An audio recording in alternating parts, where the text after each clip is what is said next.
we are live. There we go. Hello, everybody. Welcome back. It's been, I think, about a week since we last streamed.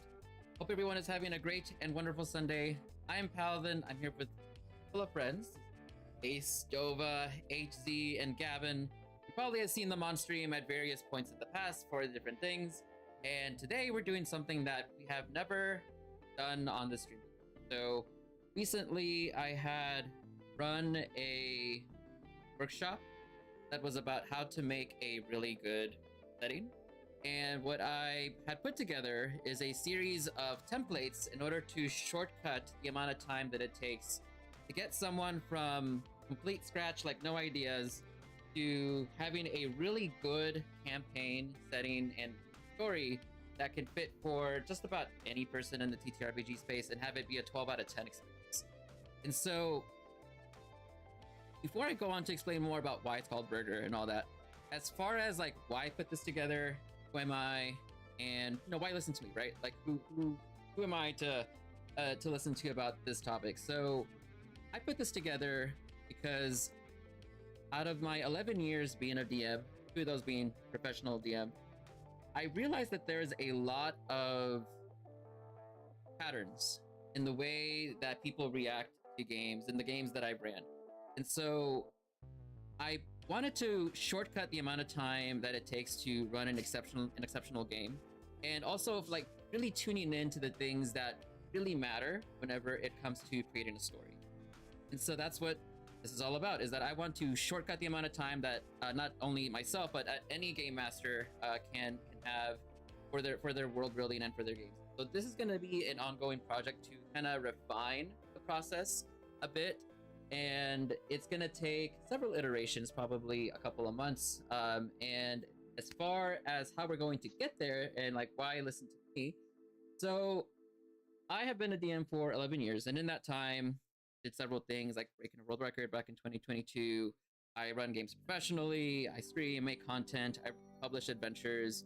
And my ultimate goal is just in general as a GM and me being in the professional space, is to help game masters in shortening the amount of time or helping and aid in things that are very complex. Part of that is picking West March's software, other parts of stuff like refining the marathon process, but also this is another project as well, which is shortening the amount of time it takes to make an exceptional 12 out of 10 game. So now, how do I know what I'm doing? So I've made really good games and I've streamed them before. I mean, here's some good examples, right? Like there's the 2 Rapanathix seasons we have here, Indigo Isles and the Dream Team. And when I say a 12 out of 10 experience, I mean that a game's so good that your players want to be coming back for more. And so I have one particular clip that I've caught on stream where it was back during the Dream Team where it took about 2 months to get this kind of reaction from someone in the middle of a stream in game. And so it's about 6 seconds of pure joy and happiness that you see from him. But for him, that's something that he's going to remember for the rest of his life. And so this is what I mean when I say 12 out of 10 experience. It's something that gives someone such a visceral reaction that they jump out of their chair and that they're just going to connect with it for the rest of their life. And so how do you get from where you are now to this and being able to do it every single time for someone? That's what this is.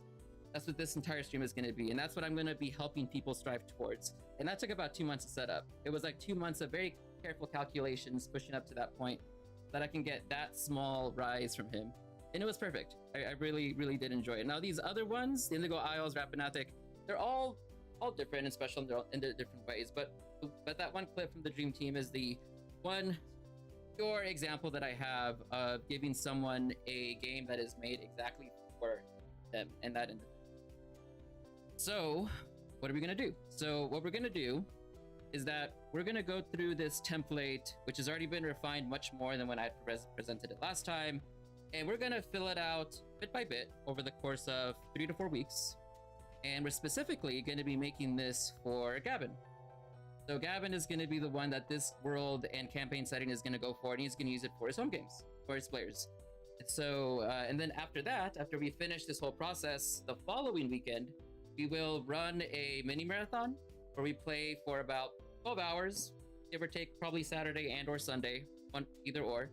And we will play it with a bunch of players the same way that we've done marathons before, where every 4 hours we switch off, but we'll play it very max, like 3 sessions a day, no more than 12 hours. So that way we can rest overnight and the next day come back to it if we and that essentially is what this is all about. It's making a burger. So why burgers? So now I think that we can all agree that at the very minimum, like, what a burger entails of is that it's got buns, right? And a meat. And everything else is really optional. But at the very least, you can have those 3 things, right? Top, bottom, and middle. And so in the same way that a hamburger is made, the world setting is kind of, well, a world and a campaign is the same thing. You have the world, the setting, and the plot. Everything else could vary. Either you can have cheese or no cheese, right? You want NPCs to be there, how the NPCs taste, right? Like what kind of cheese do you want? I mean, you could have pickles if you like, you know, you could have trauma. You don't have to have trauma. Have kind of backstories. All of those things put together is what's gonna create this very specific flavor of the burger or our story that the players and everyone is gonna experience. And so that is why I call it Burger Builder, because it's like a hamburger, but it's about building a story. So that is why it's called a burger. Now, there are 4 major parts that go into making a burger or a story. And the part that we're going to focus on the most is part 1, which is what we're going to do before running the campaign. And so that's going to include deciding what the themes are going to be, the tone, and also ensuring that we are able to fulfill what I found to be 6 different things that make a really, really great story. And so those things are every detail and lack of detail intentionally shapes the intended experience. Themes and stories are consistent and easy to understand. Content is unique and presented in an engaging and unique way. There's a message that resonates universally with people, regardless of where they're from. The story feels like a personal love letter to the receiver, who is a person that we'll never meet. And it's a shared experience with people that are loved and trusted completely. And so these are 6 things that I found after seeing so many different types of stories and campaigns, that every single absolutely fanfare, top-down story are all of these 6 things. If it doesn't have one of these 6 things, it's not a 10 out of 10 story. It's not a 12 out of 10 experience. So in going through this, we're going to ensure that we're going to fulfill all of those. And we're also going to create a rough framework of what the campaign is going to look from the very beginning, from session 0 all the way until the campaign ends. Which sounds like a lot, but it's really not as much as not as much as we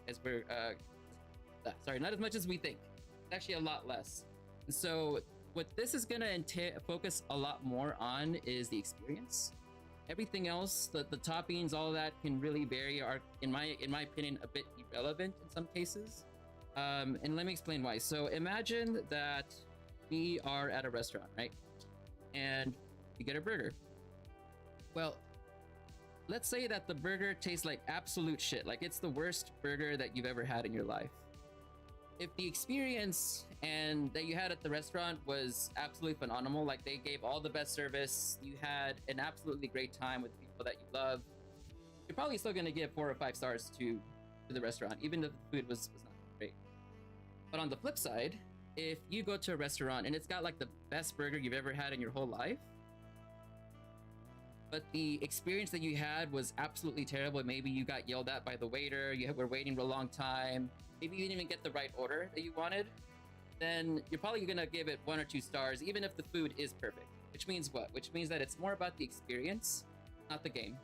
It's about the connection that people have with the table, the experience between the people, and also the way that they interpret and emotionalize the game itself. Which means that everything else is absolutely irrelevant in that case. So now, of course, it's going to be relevant because we still need a game to play. But what I'm trying to get at is that if we focus more on the people and the experience that people have, you'll find that you exponentially increase the quality of your games much more than if you were to work on stuff like maps, NPCs, and characters. Now, we still need those things in order to kind of deliver the right experience of how we're gonna get to the end and having a vehicle, but they are a little bit less relevant if you don't have them prepared, because you could still run a great game as long as you kind of more or less know the direction of where you're going. That's what this is going to be all about. All right. So with that said, Ace Dova, HZ, Gavin, you guys have any questions for me about what we're doing or anything at all, or any commentary? No, I have an understanding of what we're going to be doing and how we're going to be moving forward with it, because I know we had talked about it earlier. With this being built for my players and their world and stuff like that.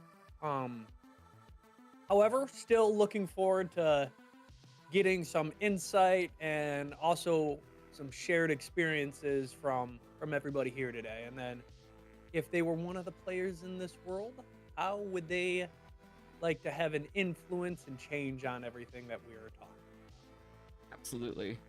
Absolutely. All right. Anyone else wanna add anything before we start? I'm good. All right. I'm I'm excited. excited to see how this turns out. All right. Yeah, I'm excited to jump in on this. All right, then let's get started. So, I guess to begin with what we're gonna make, first, Gavin, I think that you've already had some ideas about what it is that you wanted in this world, right? Could you Yeah. give us like a top down of like what it is that you've thought about so far?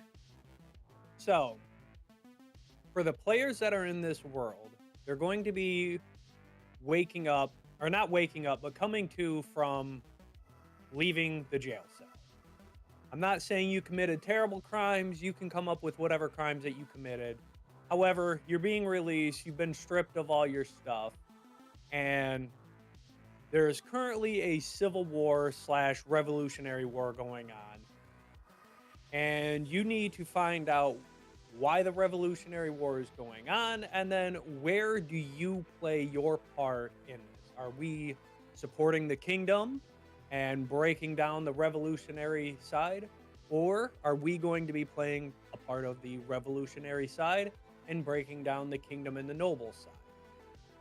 And so that's kind of that's where we're looking at for the starting process. And so, but there's a lot of things that come into play. There's going to be necromancy that can go on. There's going to be death. There's going to be mutilation. There's all sorts of different races and societies that have grown up and are a part of this living world. So, we obviously, there is a bit of separation between the classes. There is a very clear line of there is a working class, you have your royalty class, and then you also have your poverty stricken class. Inside of that, though, you also have ideas and things of a very hard working class that does not break down based off of what race you are, because whether you're a dragonborn or even a walking mimic. Uh, I'm sorry, stream cannot hear me for some reason. Or I'm coming through on OBS. Like they can't hear you. Try to say something. Oh, Hello? well, you're coming through on my side. Is it like through your side that they can't hear you? Yeah, it's through my side because I'm not being picked up. 2 seconds to fix this. I'm able to hear you on my side. Yeah, well, I'm coming through on Discord, but I am not coming through on my side. Okay, I'm seeing on the stream that I can hear you. All right. All right, they should be able to hear me now. Nice. Yeah, they could hear Paladin. Yeah, they can hear everybody but me. So for whatever reason, I wasn't, and that's probably because I'm not coming on the FC Discord sound. But we're good to go now. Awesome. So sorry, I do have to re-say what I just said. I'm sorry. Yeah, you're good. It is what it is. So basically, we wake up, or not wake up, but we come to life from a prison cell or a jail cell. We're being released back into general population. In the in the process of being released back into our general population, you have to make the decision of what's going on in the Revolutionary War, why is it going on, and then where do we play our part? Are we assisting the kingdom or are we assisting the Revolutionary War? Hey, thanks Ace for the follow. Um and No problem, man. while we are in this world, there's a very clear definition or breakdown of your differences of what's going on. So, yeah, it's kind of like the start of Skyrim. Absolutely.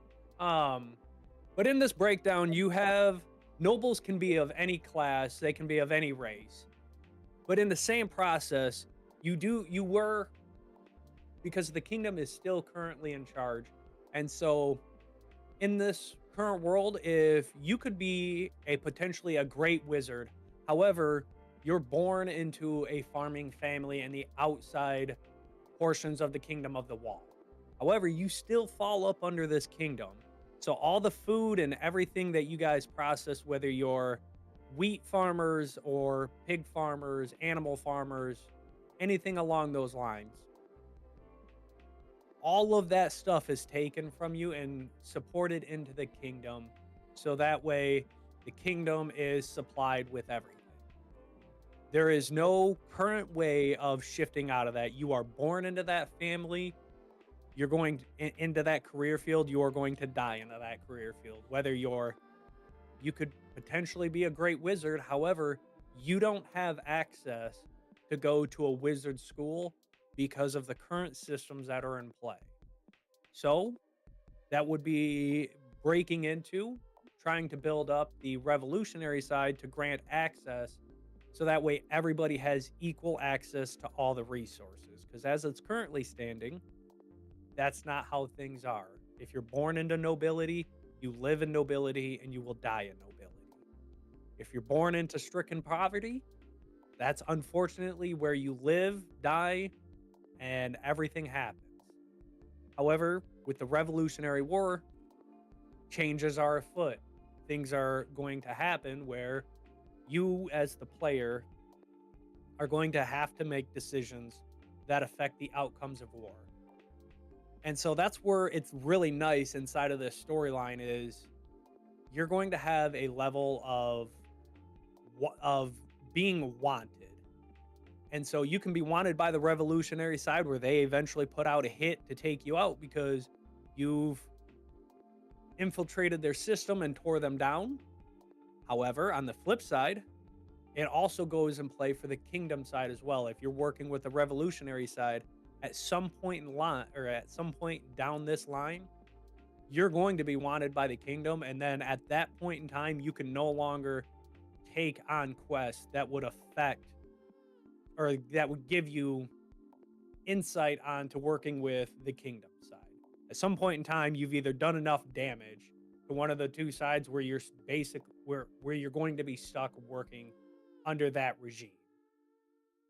And it's going to be based off of anything that you can possibly think of because as creative as the players can be, whether they want to build up the catapult systems to launch into the kingdom walls to tear them down to force the kingdom to shift their resources around and stagger them, or if they want to build up a Cinerlacum army, that's something that they absolutely have access to when they pursue down into this line. So we have many different aspects of, there's going to be flintlock weapons, there's going to be magic in this world, there's going to be black powder explosives. Uh, Really, there's kind of no whatever the limit of your imagination is where things come to an end. And so everything that you decide to do is going to have consequences, whether good or bad. So that's where we're at with this, but you will deal with necromancy. You're going to deal with potential dismemberment, and not necessarily toward the players unless they're okay with it, but the choices that you make will truly affect the world. Um, there are I don't want to say necessarily child labor going on. However, there is a younger generation of work going on. Something that's nice within the kingdom side is that for most people, let's say your middle class area, they typically retire out at the age of 55 because the kingdom between 55 and 60 is where the kingdom then picks up to support the general population. However, that's almost six for some of these people. That's 60 years of their life is taken away from them, and they're never truly able to move out of it. They just get to live comfortably inside of it. Sometimes you're more comfortable, sometimes you're less comfortable than the others. However, the nobility will always have a significant advantage everybody that's over everybody when they retire or in their day-to-day living life as well. So that's where we're at. So would like to go over some of the themes and kind of pick your guys' brains and then have you guys give some insight about this as well. See what you would see would be fitting. It sounds really cool. I like it a lot. It's very dark. It Yeah, is. definitely sounds like it'd be a very fun world. It is Yeah, I a was thinking very, same thing. very dark, very unforgiving realm Nice. or world setting. Nice. It sounds like the kind of game I'd like to play in. Very much so, yeah. All right. I wrote down just a general outline of notes just to kind of I reference. did see that. Mhm. I don't know if I missed anything. I think I got everything from what you said for the most part, but correct me if I'm wrong on any of it. Waking up or waking up in a jail cell. We're being released back into the general population. The decisions are, assisting the kingdom or assisting in the Revolutionary War. Players level up on both sides based off of the quests and choices that they make. Backstories, born into royal family, that's where you stay. Now, the backstory side, that is only going to be based off of, that's just a prime example. I'm not saying every character is born into that. Oh, but like whatever they're born into, that's typically where it would be. Yes. Okay, I got you. So even in the sense, so hypothetically, someone chooses the background of nobility. You might just be a noble within that working class. So as of currently, most people in this realm are only going to be they can be a noble because you might be one of the people that are working with the other nobilities up in the higher class system to give resources to those that are on the poverty side. This is just an example of it though. Maybe you're got picked up on some scrum charges of like you were littering in town, and the higher nobilities are like, hey, we don't like that. Arrest this man. You've only been in jail for 1 day, and then you've been released. You got charged your $25 fine, and you're back out on the streets. Personally, I got arrested for being in the wrong place at the wrong time. Absolutely. I don't know what I was just chilling in the park, and the guards came over and thought I fit a description and threw me in a cell. Absolutely. That right there would be a prime thing of what's going on in this kingdom. And that's part of the reason of the Revolutionary War, is that they are tired of being picked up, bullied on, harassed by whatever you can possibly think of. That is a prime example of what's going on, because you're not the only person going through that. So maybe you want that to be a part of your background of you want to find out why you were picked up, and they only told you, wrong guy, wrong place. Maybe there's something more to it. You know what? What happens? You know what it reminds me of? It reminds me of Les Mis if Les Mis had magic. Yeah. I'll be honest, I've never Yeah, read this it. is typical like Enlightenment era Revolutionary War Yeah. stuff, right? Just Right. in a D&D setting. Yeah. Right. Which makes me think, what about, have you thought anything about, say, the political situation with other countries around, other nations other than the kingdom nearby? Typically, revolutions aren't isolated events, you know. Sometimes the revolutionaries go seek aid from another nation, which might be enemies with the kingdom, and get support that way, and so on in the wider world. Very So- often that's the case. That is actually part of the main storyline. So the first set of main decisions that come up is defining which route that you want to go, and the reasoning for that is because in the event that you choose a Revolutionary War side, that is actually part of the storyline. Is you have to go out and because it's very clear that the kingdoms both have their giant size of who they can pull on as their resources. But at the end of the day, every kingdom has an end. There is only so far that Rome, I can't think of the exact quote, but Rome eventually met its reach before it fell. Oh yeah, I know what you mean. And so in the exact same terms, it's like the kingdom is spreading. It's pushing boundaries with other nations that are nearby. So if the players decide to side with the revolutionary side, absolutely, they are going to have to reach out and mass their own army to take on the kingdom, because the kingdom is not as big as the kingdom is. They're not the only players here. They are absolutely working with their allied nations around them, that when the inevitable ends up happening of them going to war at the end, it is not just a small kingdom's army. You have a war that is going to be besieged upon both sides. I like it. I like it a lot.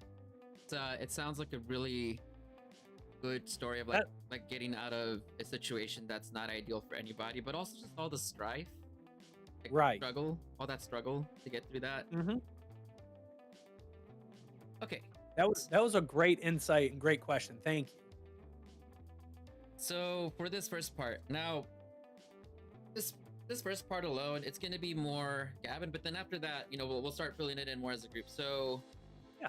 the first part has to do with choosing a theme and a shared human experience. To kind of like explain that a bit better, the theme is essentially going to be what it is that you're trying to have the players kind of like live through. And so if we kind of go down on the template, down to Scroll Demon down. Zone. There yep. we go.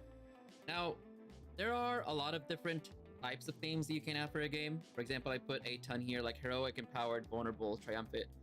Now, there's nothing wrong with these in and of themselves. But the point of why these are kind of isolated away from the other ones is that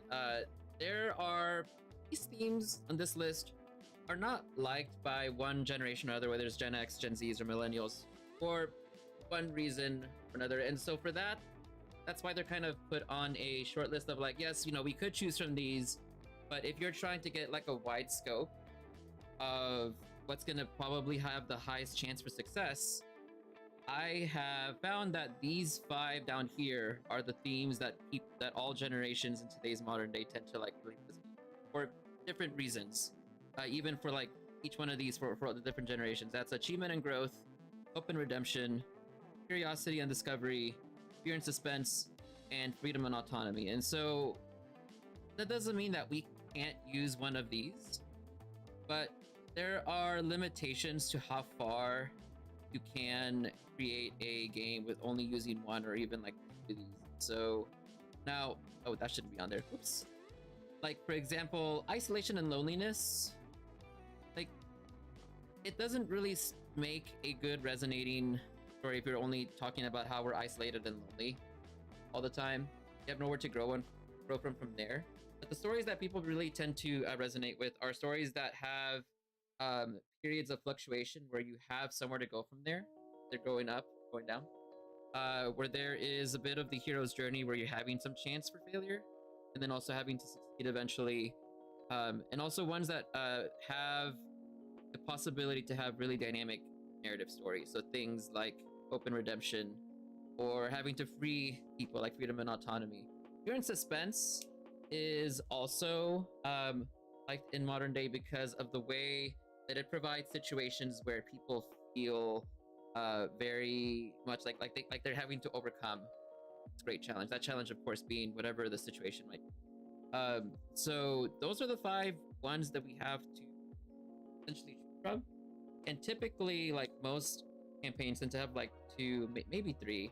I don't think I've seen any that have like more than 3 in it, unless it's like a really long lasting campaign.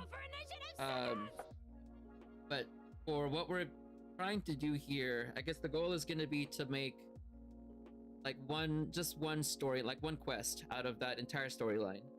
And so if we had to pick 1 or 2 of these themes, which I will explain, like what they are. So like for achievement and growth, that focuses on characters accomplishing goals and developing personally, like skill-wise or as a person. Hope and redemption is about optimism for a future with opportunities for characters to atone for past mistakes. Curiosity and discovery, exploration and learning, often leading to new knowledge or uncovering secrets. Fear and suspense, tension and uncertainty, heightening the stakes in dangerous or unknown situations. And then freedom and autonomy is about desire for self-determination, ability to make choices free from external control. And there's reasons why you would want to choose these. And so you already have an idea of what you kind of want to go forward with in your world. And so if you had to choose from these, like which ones would you want to like hit on the most whenever you're doing your campaign? Now, all of these can work in your setting. Right. It says which ones do you want to like focus on the most whenever you're doing your campaign. So now, obviously, I would like to hear from everybody and like what they think as well. However, I kind of feel like sticking with 2 of them, hope and redemption, because I feel like, regardless of which side you're going for, you're shooting for a better future for, either yourself and the kingdom, yourself and the revolutionary side, sticking with the people, but you're also, whether you're based off of who you're trying to side with, you're trying to create opportunities for yourself, whether you're redeeming for whatever landed you down in that jail cell and being released, and then freedom and autonomy. I kind of feel like fear and suspense is also there because, I mean, you really, the decisions and stakes are really high for what's to happen to everything around you. But under freedom and autonomy, you kind of have desire for self-determination and the ability to make choices free from external control, because you as the player are going to be a leading spearhead of the outcome of what happens. So what do you guys feel like? How would you place which ones that you would go with? Because you don't have to go with what I'm saying. That's why I like that we're getting this group together to help build this up. I definitely like hope and redemption and fear and autonomy too. I lost you there. Oh Ace. no, we lost Ace. Oh. Oh no. Can you hear me? Oh yeah, you're back. Yeah, Oh, I can hear you you just now. lagged for Back? like a Okay, second. okay. Yeah. I said I like hope and redemption and then freedom and autonomy. But my question is, can the themes change throughout the campaign? They can, yeah. And so like typically whenever you reach the end of a major storyline, that's whenever you see changes. And especially as you kind of level up to a campaign, like if you go from levels 1 through 5, I mean that's a whole arc you're gonna get through, and then it could change to something else. But the Okay. themes also can change from quest to quest, even in the same world. And so every single one of these can work in the same setting. It's just a matter of like what the story is. I think it ends up probably dividing pretty heavily between whether or not the players choose the revolution or the kingdom here, for That's what I was example. thinking too. Yeah, that's Yeah. true. Yeah. Typically, you would expect a hope and redemption story as well as a freedom and autonomy story from a revolutionary side, breaking Mhm. free from the chains of oppression, building a better life. Whereas if you side with the kingdom, you might maybe lean more towards achievement and growth, prestige and nobility fall into that sort of thing. Someone who wants to achieve something, make something of themselves, and then maybe curiosity and discovery could be something regarding uncovering a plot behind the revolution, finding dark secrets of the kingdom, and you could find a little bit of both there. I think fear and suspense generally comes along with any situation where, there Right. is fear and tension. That's more of a, unless you want to entirely lean into that into sort of a horror story or some kind of more dramatic, maybe a stealth mission of some kind. But otherwise, yeah, I think that's how I would think of it at the moment. So you actually brought up something that I would actually, you know, I'm not saying the kingdom side is the bad guy, where the revolutionary side is the good guy, because it's really a really based about how you look at it. And so you bring up a very big point is the curiosity and discovery. So we're looking at like exploration, learning, and finding new knowledge and uncovering secrets. Just because you're under your interpretation, fighting for the underdog. I'm just gonna say the revolutionary side are the underdogs.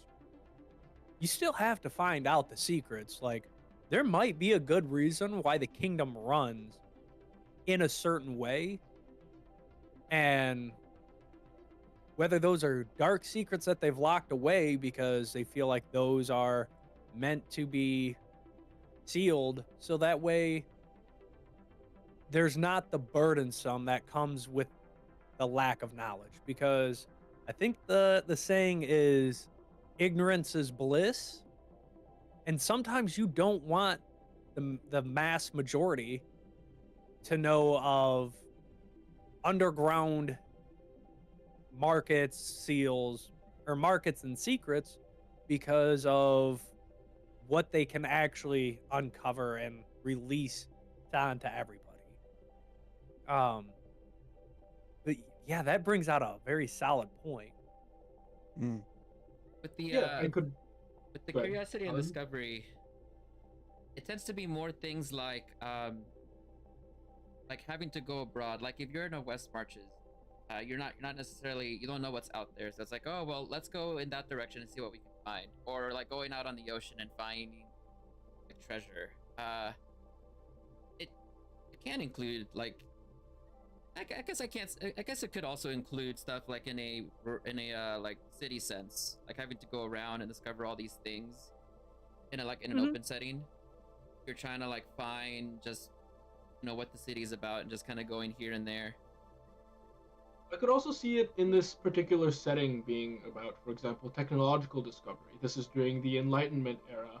This is on the verge of, Oh, yeah. say, the Gatling gun being invented, a massive change to the battlefield in any sort of mass formation army, rifling, Hmm. firearms technology, perhaps And on even top of that, magical artillery is just starting discoveries. to really show up on the scene as well. Right. See, and that's what I'm saying. Like as player wise, the limitations, because I'm only one person, so I only going to have access to so much information that I can possibly think of.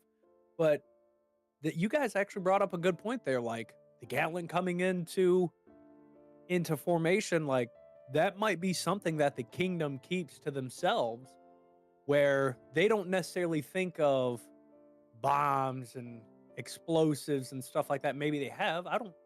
We haven't, fully developed the world, but where your underground alchemists or artificers, stuff like that, have come up with just absolutely insane builds. Most of Well, them literally insane. Oh yeah. Yeah. Hey, Well, it makes sometimes you gotta test your own product, you know? You know, Right, it's like, right. It's like there's lots of opportunity for each one of these. Well, Right. because every one of them is possible. The So idea with that's the yeah. I was gonna say the idea with the Gatling gun reminds me a lot of um the book series Mortal Engines, with Hmm. that being a big super weapon that is kept hidden and secret from all of society and then used against the revolution. And it's just like, Right. oh shit, things just got jumped up to like level 1000, you know. Yeah, the wizard Benjaminus Franklinus discovering Yeah. electricity during the revolution. Coming in Yeah, like the exactly. Magitech cannon. Oh no. Uh, And so something that we also had talked about is breaking these down into arcs. So obviously, level 0 through 3 or session 0, building the characters from level 1 to level 3 would be your first arc because and I'm actually going to push that to level 5. Um so your levels of 1 through 5 are going to be the players finding out where they're going to be siding with, and it would be right around level 5 of they've at this rate have made a name for themselves, whether they're going to be assisting on the kingdom side or if they're going to be assisting on the revolutionary war side. um all right. and so I think it would be good for us to just for tonight's session, this what we have going on, I think it would be good to just focus on the first 5 levels. Okay. That makes sense because that's the If part that you'll have at the beginning. Who knows where it could go once you start, Right, right? So you don't want to Strong plan too far opener ahead. matters a lot too. Yeah. right. So you're doing this Um, also as a milestone leveling too, right? The yes, XP. yes. So if you had to pick like the what the main part of that section would be about, what would you say? Like the biggest, bones and meat and potatoes of it. You know, because it's going to be based off of the player's choices, I think it would be good to have both achievement and growth in there and hope and redemption. Okay. Okay, those two. Yes. Achievement and And growth, so and then hope and redemption. if I'm not mistaken, okay, perfect. So yep, I'm just scrolling up to see how we are going to go about. Can we change the inside text to be something a little more Something readable? a little bit more seeable. Yeah. Let's see what goes well with that color. Like, Yeah. yeah, that works. All right. So then we have something for at least levels 1 through 5, and then after that point, I mean, it really just there's so many different ways you can go in 5 levels. So it's kind of Exactly. not really sure. So this would be something that we would definitely have to once you hit from like the game master side, I would say once you start hitting levels maybe 4 pushing into 5 is when you would want to redo this burger so that way you can start setting it up for the next for your next arc of being levels 6 through 10 or possibly 6 through 12. Yep. And we'll talk about. I guess we'll talk about that at the end because that's like a part. That's Yeah. what part is that? Like part 3. Like what to do session 2 onwards. Mhm. Okay, but at least we got the first theme down, like achievement and growth and hope and redemption. So, Right. I guess just kind of focusing on that first major arc of the game, shared human experience. So what that is that there's only there are so many things that everybody can connect over, and typically those have to do with like things of empathy. So no matter what language you spoke or where you were, you can connect with at least certain things with another human being, regardless of what it is. As long, if you're looking at the situation, like people, like everyone goes through loss and pain and grief, so everyone can connect, understand what that is, or having to make decisions, etc. So if we kind of go back down here to human experience, this is gonna basically, in a way, it's gonna set a tone and direction of what we're gonna want the players to more or less kind of like go through as they're going through that first arc of that game.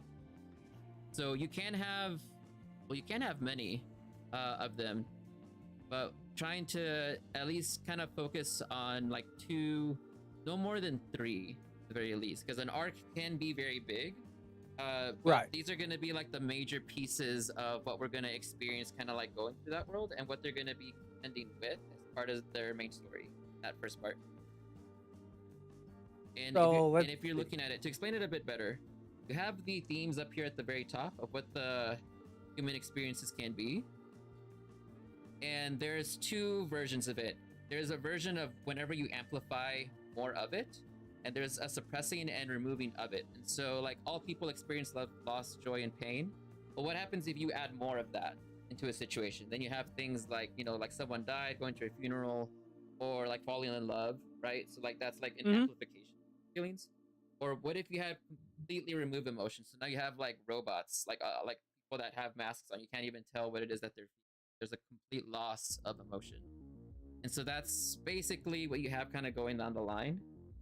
And so you have a total of 10 to choose from.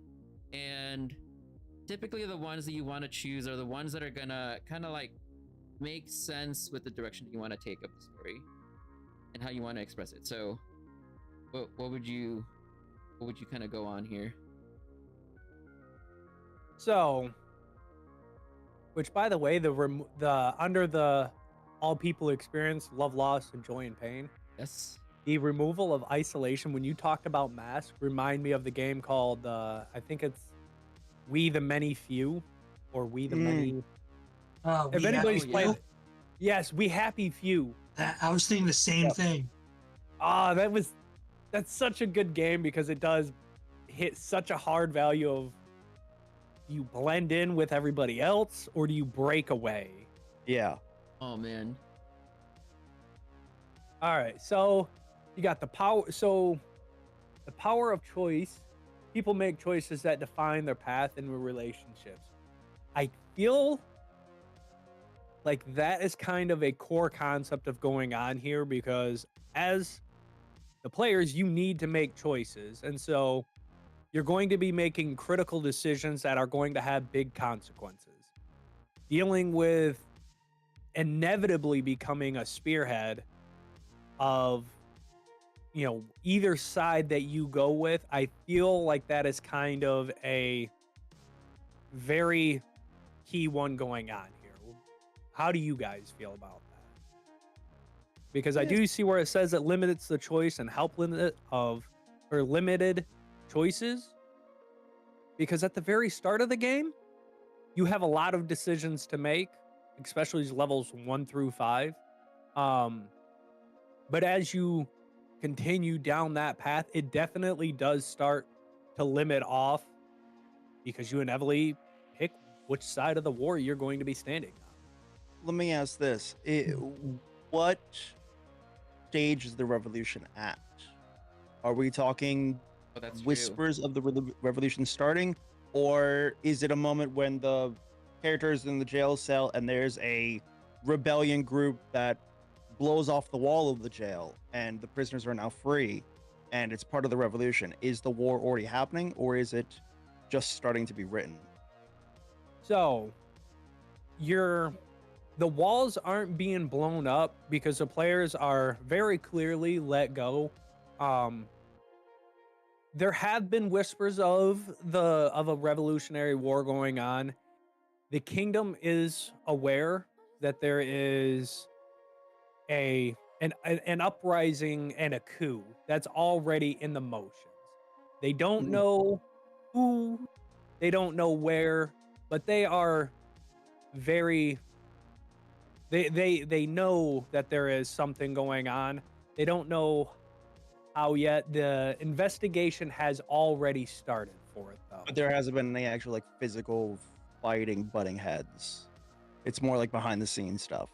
Yes, it's very much so, very behind the scene things. Like, Okay. prime example, there has definitely been some word spread about in the taverns, whether regardless of what level it on, because the kingdom or the nobilities do have people in many sides where they're, you know, there's been a few drinks, people have gotten Mhm. rowdy and said, you know, something Okay. along the lines of like, we're done with the kingdom, we're leaving, we're making our own, and we're splitting the world, or we're splitting the kingdom apart.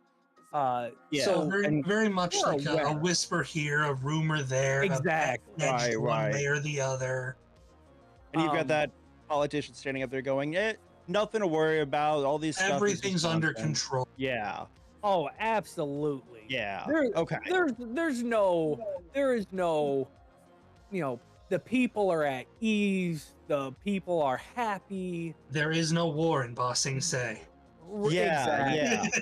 yeah. It's all fake news, that kind Right. of stuff. Oh, absolutely. There's been no threats to the kingdom. We are Yeah. safe. We take care of So our then there's people. no struggling for survival yet for the Yes. people in town. So it's like Yes. they're like testing the waters, kind of seeing which side they want to go Yeah. on, and like eventually they'll be Right. forced to make a decision. Yeah, Absolutely. do you envision a pivotal moment where they distinctly have to make the choice, or Yes. more of a gradual follow So rumors one way or another? so it so obviously as you do certain quests based off of who you're looking to side with, you're going to be building up a notoriety level. And I want to say it will be right around level 5, level 6, somewhere right around that area. The players are going to have to make a decision of either killing or harming one of the two sides. Whether they're going to take out an important leader on the revolutionary side, or take out a important leader on the kingdom side, or they make a critical strike on one of the two sides and heavily weaken the infrastructure system. And so that's what I was talking about earlier, of there becomes a pivotal point of where the players have locked in their decision of who they're going to be supporting. And when they go to make that decision, they will have all the information of whether that side is a good for them, bad for them. Clearly, one side is targeted as a good guy, one side is clearly targeted as the bad side. It's based off of the player's perception of what they want to go on. It's because it's very easy to say the kingdom is the bad side because there is no way to advance up into nobility. Because realistically, if someone wanted to advance in nobility, they can. It's just very rare for that chance to happen. I'm not saying someone needs to die off and a new family of nobility can move in. It's very, very, very rare for that opportunity to arise. So it almost sounds like me just kind of looking at it here, like the journey of self-discovery, where individuals seek to understand themselves and their place in the world. Like they're because of what they're born into.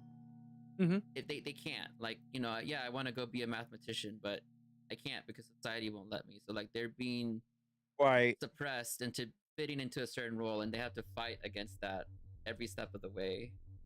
Especially with the like classness that exists. Mm-hmm. Right.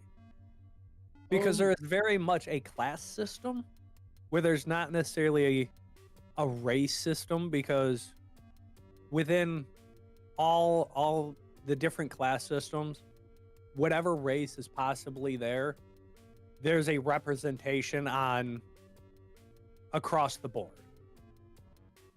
Like, Gotcha. goblins running in the town. Are there goblins running in the town? Absolutely. You got goblins and bugbears and Nice. even the systems that would typically be at war with each other, when inside the kingdom, they do have a standing. And whether you're on the the Kingdom side or the Revolutionary War side, there's a very clear standing party among them, and so that's why for me there is no limits of what the players want to play as. If one of my players comes up to me and we're talking and they're like, "Hey, I want to be a 10-foot, 560-pound Minotaur with a battle axe," there's representation there. Because there's, as for my side, when I go to start, I'm not saying building and dedicating maps, because obviously the world comes into play with it. There's going to be spots where being 10 foot tall and 500 pounds is going to have a little bit of an issue. You might be a little claustrophobic dealing with some of the issues that arise. So I suppose then, like, with things that have unlimited choice, I guess you're just gonna have to like overlook those things, because we can't really guarantee what they're gonna pick, but we can guarantee the things happening around them. So I guess that, like in that case, I'm on camera, Mom. I suppose this highlighting this, the second one, like those two are the things that I see here that make the most sense. Like the second one, I don't know if you wanted to add a third one, like need for connection, anything with struggle, but I think, like it's not going to come until level 6, having to deal with like struggle for survival. Yeah, the struggle for survival definitely won't come into play at levels 1 through 5. Because during those first 5 levels, you're definitely going to be developing your team, developing each other, and then working from there. I suppose regarding the team, at this point, I guess this probably won't be a problem with your average group of players who wants to stick together, but is there a built-in motivation for them to stick together? They're just 4 or 5 guys who came out of jail together. They have no reason not to go their separate ways immemmediately on session 1, right? Especially if it's not starting during some sort of crisis situation where sticking together is better. They're just kind of, there's rumors of revolution, but there's not much of a unifying cause there, right? Yeah, that's true. With unlimited choice comes a lot of conflict. Especially with how diverse their backgrounds will probably end up being, with how much choice everyone's given for character creation there. Right. And so I do feel like session 0 will be a very key role on this. As far as campaign-wise go, it would be very key, because you want to make sure, or at least me as a GM for it, I would want to make sure that my guys or my players are having a very having an understanding of who they're going to be playing, and then giving them enough world information, lore information going down of why they're going to be working together. In my head, what I imagine right now is the teamwork is that, and why they're sticking together is because they've come to a decision that they want to, I don't want to say break free from from their current chains, but because that kind of pushes them into only working on the revolutionary side, but they want to make a change in the world. Right. Yeah, it makes sense. So like setting expectations at session 0, that hey, you got to choose one side or the other, but we can't have a split through. That just sounds like a sort of fixed side, a fixed point in the backstory, right? You have to work your backstory around, we get together, we decide to be a group, we want to make change one way or another. We haven't decided how or which side we're going to join or anything, but something needs to change. We're sticking together. Yeah, makes sense. All right. So then I guess from what it sounds like, I don't think writing a third one is these two. Well, it sounds like need for connection could be pretty interesting here if that's worked into their backstory, right? Yeah.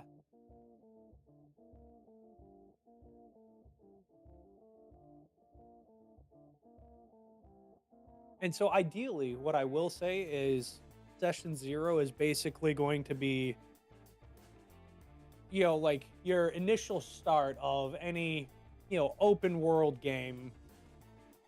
And so, I don't want to say there's like a character like screen selection and they're just sitting there like, oh, I can play as a Minotaur, or I can play as the Goblin, or I can Right. play as a Dragonborn. Like they have an idea of who they are, and then while they're in this prison or jail cell waiting to be released, they kind of talk about like, hey, I want to make a change. Like we've all, and there's going to be no severe punishment for talking of like what's going on and stuff like that, but they're going to of like the Revolutionary War, because like the jail cell guard that's there getting ready to like release them at some point in time, not really paying attention to what's going on because he Right, sits there and right. listens to these people all day.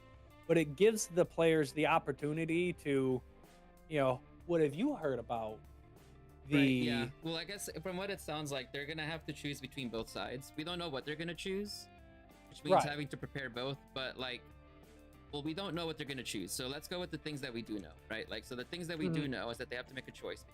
It's, that there's gonna be a revolution and having to work towards that. Anything that we can't count on, we can't really plan. I mean, we can't plan for like to have like 2 venues that they're gonna have to go for, right? They're gonna either support one side or the other. We don't know which one they're gonna pick, so we kind of have to prepare for both. But from what we know, like from the known things, I think these two are things that we know for sure we can have. Now, all of these other stuff, this other stuff would change at any point, but it's based on decisions. But like based on the world and the main story that you're going towards, which is you want them to eventually have to choose a side in the revolution. Right. It's based on these two, I think. And I'm looking at over. From what I can tell, maybe even struggle for survival as you get closer to that, like climax at 5. Yeah. Things start happening, and yeah. Right. Because, oh yeah, go ahead, Dope. That was basically, things start happening, events start unfolding, and you're caught in the middle of one crossfire or another, and you have to fight your way out, either towards or away from the kingdom. And so that could be your defining factor, as well as introducing the first real part of struggles for survival. Is now you have to really fight, and that's going to have a huge impact on how you move forward. So I'll turn it on because it's like you're gonna have elements of it throughout. I'm supposing here and there, but maybe not the whole time. Right. Yeah, because like I will say, like, like levels 1 through 3, I'm not saying you're gonna be making huge critical decisions there, because it's really gonna be at level 4. 4 will be like kind of like the introductionary section of it, but levels 5 and 6 right there is where like you're going to be setting the tone for what to expect coming up. And like I said, like it's going to be at that pivotal point where the players are going to be making a name for themselves. All right. So like they went from being like the little wanted sign where it's like, hey, this person's wanted for, throwing some trash in the river, to like, and for hey, jaywalking. Yeah. Right. You get jaywalking. Oh my god. To like, we're like at that level 5, level 6, you're no longer just a wanted poster sign that's like, hey, we'll give you $100 if you give us some information about them, to like, hey, there's $5,000, there's 5,000 gold pieces on the line. Yeah. For just information about you. Gonna be getting into a competition with my party members, see who can get the biggest bounty. Right. I gotta let my dogs out real quick. I'll be right back. Yeah. Yeah, absolutely. So like that's what I'm saying. Like 1 through 3, not so much, but levels, 4, 5, like 4 will be the start of it. 5 and 6 will definitely be the lead off of like you're setting yourself up for that notoriety of, whether we, in this example, I'm just going to be using us of the revolutionary side versus the kingdom. And this is just an example. This is not the dedicated quest either. Um, the main merchant up in through the kingdom, up into the nobility side, there is very few merchants that actually have the ability to bring in products up to them, and that's because they only accept the finest and most best quality products that can come up into there. So they don't have run-of-the-mill iron swords up into Axis for their army up there. They don't have just run-of-the-mill swords and shields and access to things. It is going to be the players that have decided, like, hey, we're making a name for ourselves.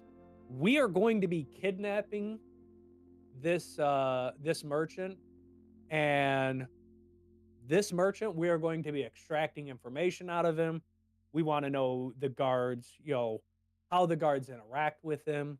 We want to know how the guards search his inventory. We want to find out all the information that we can from this merchant, and then make this merchant an example of why you need to be working with the revolutionary side and the punishments for, not assisting with us. And I'm not saying all of those are negative things, but it's like, perhaps the merchant has been stealing to support another family down in the lower side, because from a long stream of things, he actually came from the poverty side. All right. So I just fell into lucky enough spots to make his way up into there. But now he finally has the ability to assist, whether that's a good thing or a bad thing. I put down those three: suppress self-discovery, amplify struggle for survival, amplify power of choice. Oh, okay. I didn't know if you wanted to add any more, because 3 is already a lot, so 2 to 3 is good. So nope, I was just giving an example of what is it? Critical decisions with big consequences. Because, like I was saying, like levels 1 through 3, not necessarily, the decisions and choices that you make don't come into play. Level 4, you're kind of testing the waters of whether you want to work for the kingdom side, you want to work for the revolutionary side. 5 and 6, you're starting to lock yourself in, and like that's when you'll know more of the people that you want to work for. Because both of them are good. It's just your interpretation of good. Is your interpretation of good individualism, or is your interpretation of good the mass, the mass population? Gotcha. All right. So then there we go. So we have something to work with: achievement and growth, hope and redemption, and then we have these 3 experiences that we're going to try to connect all that together with. So then from there, that's where a lot of this, like, starting to fill in the major pieces of the world starts to come into play. And so we're going to fill in details that are going to intentionally shape the experience to achieve this. Anything outside of that is irrelevant, and we don't need it. So I don't expect that we're going to fill in all of this stuff. But anything that is going to be specifically pointing towards this, we want to put extra attention to. And other things that don't matter, you can add them in, but they end up just blurring the sight of, like, trying to achieve the experience of the game. Okay. So then we'll go down to world building and setting. All right. So there's essentially 2 different parts that come to the world, right? Like, there's the abstract and there's the physical and the physics. So it doesn't really matter which one we start with. Some people like working like top down. Some people like working bottom up. There is a lot of different subcategories, and I mean, I think that we already kind of got like a general sense enough to fill in some stuff. But what Right. do you guys wanna? Which category you guys wanna start with? Which, by the way, Paladin, I've been meaning to say this. Yeah. I cannot express how appreciative I am of this because Yeah, of the course. little simple ability of being able to click on the world building and then instead of having to search for everything, I can just click world building and settings and it snaps me right to it. Yeah, the headers, right? I think Yeah. that's awesome. Yeah, it's a little trick I learned. I was like, oh, you can connect to different parts, and it works also external. You can send it to someone on Discord; it'll take them right to that spot. It's really cool. Yeah, but yeah, absolutely. But yeah, what do you guys want to work on? I'm up for So- anything. Let's see. Kind of the main things that I think would be important right now is the abstract side, because that's kind of like, don't get me wrong, like the economy and trade, world gimmick / unique trait, like all of these are going to come into play. I think they come into play though after giving some thought process more to the abstract side, Okay. and then they shift over to the physical and physics. And I think the Alrighty. biggest thing to look at right now is either political systems and power structures or conflict and warfare. Yeah, that's exactly what I was gonna say. Was the political systems and power structures. Okay. So Okay. those, it feels to me that those should derive from history as Yeah, well. it's like good what are point. the smallest base blocks you need Right. to build up to that, right? You can either start with broad strokes and work down, or start small and work up. So I guess it just depends on the way that people build, but I guess if you already have an idea in mind, we can always go back and forth as well too. So Right. I guess you already kind of have an idea, like between or like factions or like political systems or power structures or So, and like I feel like this block is probably going to get a little bit bigger that's okay. as we type up, which I don't think is a big deal, but definitely you want class systems in there. Feudalist society? A what society? Oh, a feudalist society. Yes. Oh yeah, absolutely. You have feudalist society in there. Your class society. Is monarch society the same as feudalistic? Oh, you could probably have an oligarchical feudalistic structure because, for the most part, feudalism is basically just peasants who are tied to their land, who work for a greater system and have to essentially pay taxes to it, right? Mhm. You don't get to own the land; you are simply part of the land. You are essentially the Right. feudal property of a local lord who may or may not report to a higher authority, such as the monarch, right? Right. That's true. So we know like feudalistic, yeah, that makes a ton of sense. Feudalism. Mm-hmm. You, Yeah. you said there was a kingdom, so like I guess that implies that there is a king. Right. That would certainly imply there is monarchy here. I Right. suppose the other question is the context of this monarchy. What are the nations? What are the surrounding nations? Right? Has one of them already gone through a revolution and become a democratic state?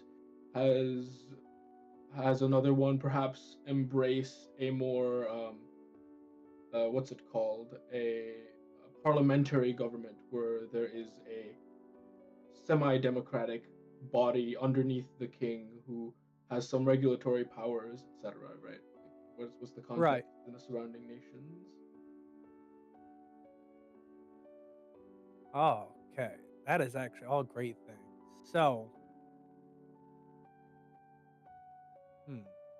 It kind of changes the context of the revolution. Is this the first nation to undergo such a progressive shift, or is this a part of a wave of revolutions washing across the continent in a new age of enlightenment, or whatever, however you want oh, to frame it, I suppose. That I is know a which one great. sounds cooler to me. Yeah, it does. Which one? It's the start of the wave. Yeah, That's I'm with that one too. That also opens up the opportunity to continue the story even after we do our country, because now we can start sending, the party or any other help to other countries and help them overthrow their unjust governments. I love that idea. I think that's what we should. I think that's what I would like to go with, because this being the first, because there's obviously other kingdoms around. However, other kingdoms want to get their, want to have a bigger piece of land.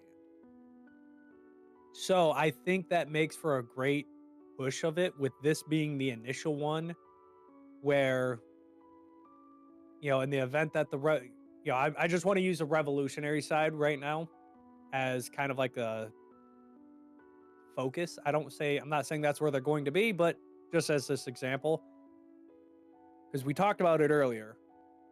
This right here, the kingdoms, if the players chose to go with the revolutionary side, they would have to go to another kingdom that's whether nearby or far, develop a reform with them, and then set up negotiations for them to get stronger, better gear. All right. So there's multiple kingdoms. We know that there's a starting kingdom, and we know that there's allies. I blanked for a second. The thing about the wave, does that mean that there hasn't been struggle, or there has been? There has not been this is the first revolutionary war to take off. Okay. Have there been like attempts? There have been rebellions for as long as there have been. Yeah. Now, people on top and people on bottom. This isn't just the first one in a long time. Okay, so like last possible attempt was like a long time ago. Okay. A couple hundred years ago. Yeah.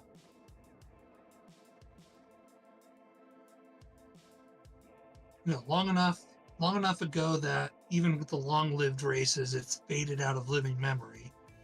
But say close enough that maybe you could find an old weapons cache or two. Absolutely. I guess that must mean one of two things. Either what had happened was so severe that people don't attempt again, or the amount of power that people have is so strong that any attempts to try to overthrow it just get squashed before it even begins. Right. Or both. Yeah, I mean, in that sense, we should probably mention maybe a minor detail in the grand scheme of things, but what triggers this revolution? Typically, revolutions follow periods of, life getting worse. Maybe there was a natural disaster that destroyed a lot of the agricultural base, so people are angry, people are restless, and they're finding themselves following a cause to make their lives better. Or maybe there was a great war that left a lot of nations in ruins, vulnerable to revolution, as well as in a situation where a lot of people are dissatisfied, maybe because they lost the war, that kind of thing. Or maybe a new move towards technology is right. Feared technology as a great equalizer, right? The arms race, it could be any or all of these as well, combined with, the previous monarch recently died and his heir is an absolute shit person. Yeah, that too. We went from, good King Richard to all of a sudden now we have King fucking Joffrey. Right. Oh, jeez, yeah. I'm just writing things. I'm like going back. Okay, central conflict. So there's like an increase. So there's something that sparks the revolution. Sparks revolution later. Right. All right. So I guess then, even from just those, that's a lot of stuff to go on. So then, starting, I guess the easiest thing to kind of answer would be like the history thing, because it's so long ago. Yet, like, nothing has came up since. So Is there and this is what I like about. So I'm not saying like literature hasn't been passed down and stuff like that, but something that I think Dova said. Correct me if I'm wrong. Where you talked about that it's the last time that a rebellion happened. It's almost faded out of most people's memories by this time Mhm. of day. And so don't get me wrong, like, is there a possibility of like finding written literature of it? Yes, there is. But who's going to have that information? I feel like that's something that the kingdom would potentially have locked up. Yeah, suppressed it. Oh, Right, 100%. and they've Yeah. suppressed it. And so yes, there's written information about it, but where's it Well- at? It's suppressed by the kingdom. Let me ask you this: is this a pattern of rebellions? Are you saying like Similar say things? like every 700 years, you know, almost Like- to the dot, every 700 years there's a new uprising, something Not like necessarily that? that, but like the going far back, depending on how you do your magic system, maybe Hey, you cut out there. I didn't hear you. Yeah. Uh-oh. I lost him. can you hear boy. me? Oh yeah. Yep. Right back. Yep. There we go. Yep. Okay. Sorry, the internet's last- going down the- for me back and forth. Oh no, you're good. The last thing that I heard was something about magic. Okay. Maybe say you will stick to the 700 years. 700 years ago, magic, normal way of life, the way they lived in those cities and the way they used it. Now, technology is becoming into the forefront. Was there a pushback from a change to embrace something new? You know, or is it as political structures change? Is that always something that has had pushback, or a new, you know, maybe growth Got outta- of the Oh, you're- area? Sorry, Ace, your Wi-Fi Yep. is like really spotty Yeah, right now. I'll have to change it here in a second. Yeah. But yeah, the growth of, you know, moving into other kingdoms and taking over and gaining land, issues to the rebellion. Yeah, like makes a lot of sense. Let me restart my internet. I'll be right back. Okay, So- good luck. I suppose like if there's gonna be a rebellion after so long, it means that either something's changed, like a change of power, or there has been an entity that has been waiting an extraordinary amount of time in order to again be leading all of this. Because I imagine that this kingdom is gaining power most likely through a lot of control, and it's very hard to have underground this or that. So it would have to be something so hidden or so far in between that it remains undetected until now, but then also so insidious that it's able to actually successfully spike a war. Because I imagine that if something is able to control something like this for so long, that it's not whatever's changed or changing has to be something that exceeds the capability of what they're able to expect to come or handle, such as like an arms race. But then where's that information going to come from, right? I mean, to be a little bit more aggressive on suggestions here, an idea that comes to mind with this kind of feudal system and a very low social mobility system and a class of nobility, to me, is the exclusiveness of magic. The information, the noble class, the royalty, basically have a stranglehold on magic, and that's how they maintain their supremacy over the the masses, right? For a long time, that's held true, but as technology develops, maybe particularly the development of firearms changes this balance. Suddenly, any peasant can pick up this wooden stick, light some powder, and fire a projectile with such velocity that a wizard's shield is unable to stop it. Right? That also brings into question like the other magics, like nature magic and divinity, divine. Well, right. Yeah, and you even think about our history in itself when you go back. the first person that brought a gun to a fight where there were swords and shields, it's gonna change that entire battlefield.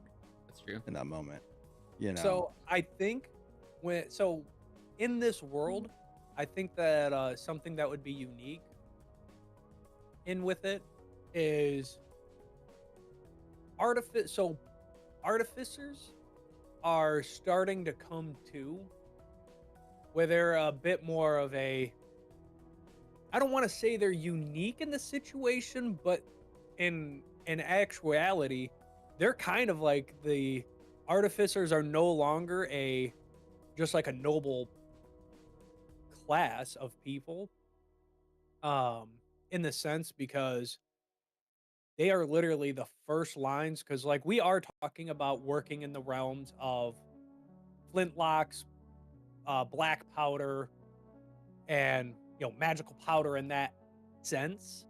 um they are kind of like a newer breed, quote unquote, like a new breed of things, and they're ultimately the changing power of this. And so as we've been talking about it, to be honest, I think the revolutionary side would start because of two kingdoms getting ready to essentially go into fight each other, and it's nothing more than a Cold War conflict push between two great nations, or two great kingdoms at this rate.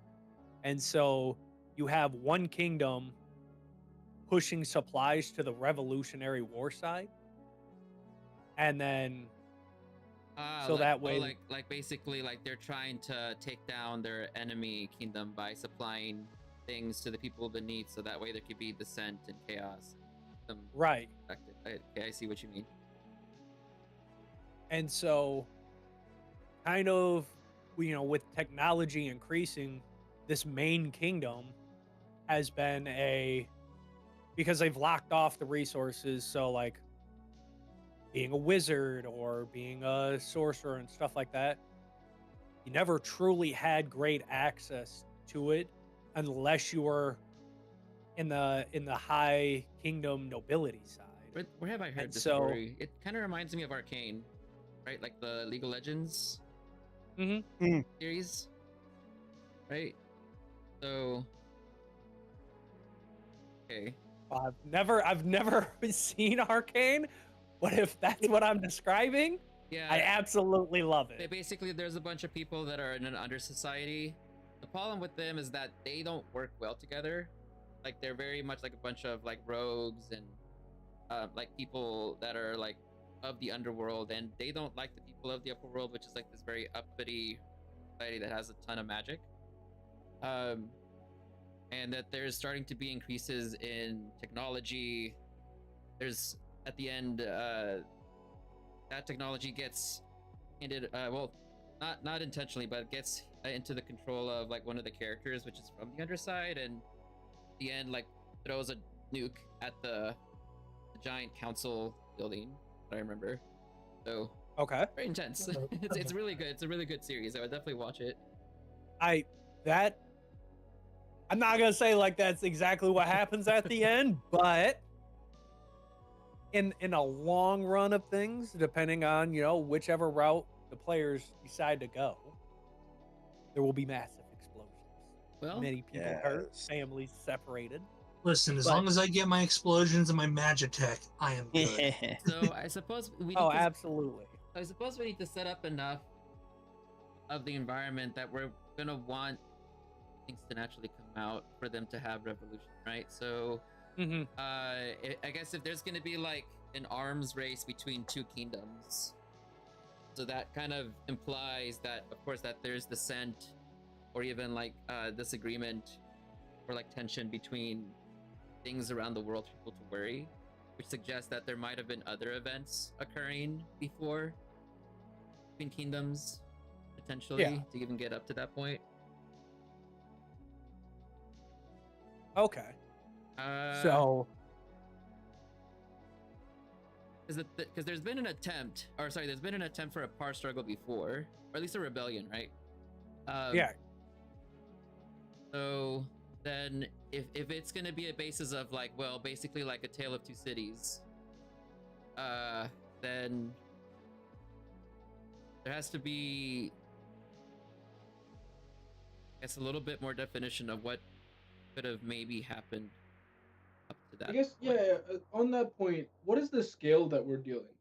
You Yeah. mentioned the walled city of the kingdom and then the surrounding lands, but is this more like, the conflict between the people living in the countryside and the noble class holed up in behind their walls, or is this more of m- a more standard what you would consider from like the European era of revolutions? Say France, there is a city where there is the capital, but there's also the countryside. There's a much larger scale of revolution there, right? So we're definitely looking at more of a larger revolutionary side of France has like, or I don't want to necessarily say like France, never been there. I can't think of geography wise like how big their kingdom was, but we are definitely looking at where you have your main, so the upper society side will have roughly a, say, 75 square mile upper kingdom portion that is then surrounded by a secondary wall system of like where your common common people will work, that's probably spanning anywhere 200 square miles. And then outside of those, you have smaller cities, settlements, and things of that nature that expand upwards to, say, 500 square miles. And Okay. there's all these like smaller cities definitely do pay taxes, and some of them, like settlement wise, there might be an entire city that's dedicated to only being livestock management, and there's obviously more than one, where literally they deal with all the livestock for a majority of the kingdom, and then they send in a mass amount of livestock to the inner walls, where they, on the inner walls, they do all the butchering, and then they reprocess the meat, and then they send all the best product up to the kingdom, up to the high society. They keep their portion, and then the smaller cities and smaller settlements, they get sent their quote unquote fair share portion. And so your outer city side that are on the absolute outside of the walls, the ones that live within their 500 square miles outside the kingdom, they are more of the ones because they truly have, they are more of the vast majority of people, but they also deal with they also have a lot less access to many resources. Like, they don't have access to many history books outside of what they currently grow up in and live in. They don't have access to great education systems. Like, they could potentially be a great wizard, like I talked about earlier. Uh, However, they don't have access to a great wizard school where they can actually go and learn stuff or be able to be mentored or anything along those lines. So everybody that's living in that 500 square miles, they're kind of they're tired of that. They want to be treated as an equal to the inner wall. Well, the inner wall kind of has like a little pushback, but they can look at them and be like, well, we understand where you're coming from and we empathize with you about it. However, we enjoy our current standard of living for the mostly everybody enjoys it because there is still poverty on the inside wall, where the inside wall people that are kind of in the poverty section are like, hey, let me see what I can do for you. Let me see how I can help you. So Let me see what I can do. I think. Hold on, I got my book in the other room. I know the setting that this I'll be right back. Yeah. I guess I would consider this a little bit more small scale than more of a city state colonial ruler over the region than a Yes. kingdom like France in Okay. particular, right? Go. It's very focused on one city in the center with a small portion of land around it where the lower classes live. And then further Yes. out, you mentioned there are other specialized cities that are under the rule of the kingdom, but not necessarily Right. a metropolis of any kind. Right. Because like something that the main kingdom would do is in the event like a natural disaster decimates this livestock, one of the livestock farms. So The main kingdom would go through and trade with the other kingdoms to then send in needed supplies to get them back up and running, but then would basically do nothing more than that. Like, oh, you lost your like you lost a child. That's unfortunate. However, here's, say 300 heifers and here's 300 breedable cows. You don't Nice. have to worry about, this section now. Like, your farm is still going to be successful. Sorry you lost a kid. Tough luck. Oof. Continue to raise the farm and be what you need to do to support the kingdom.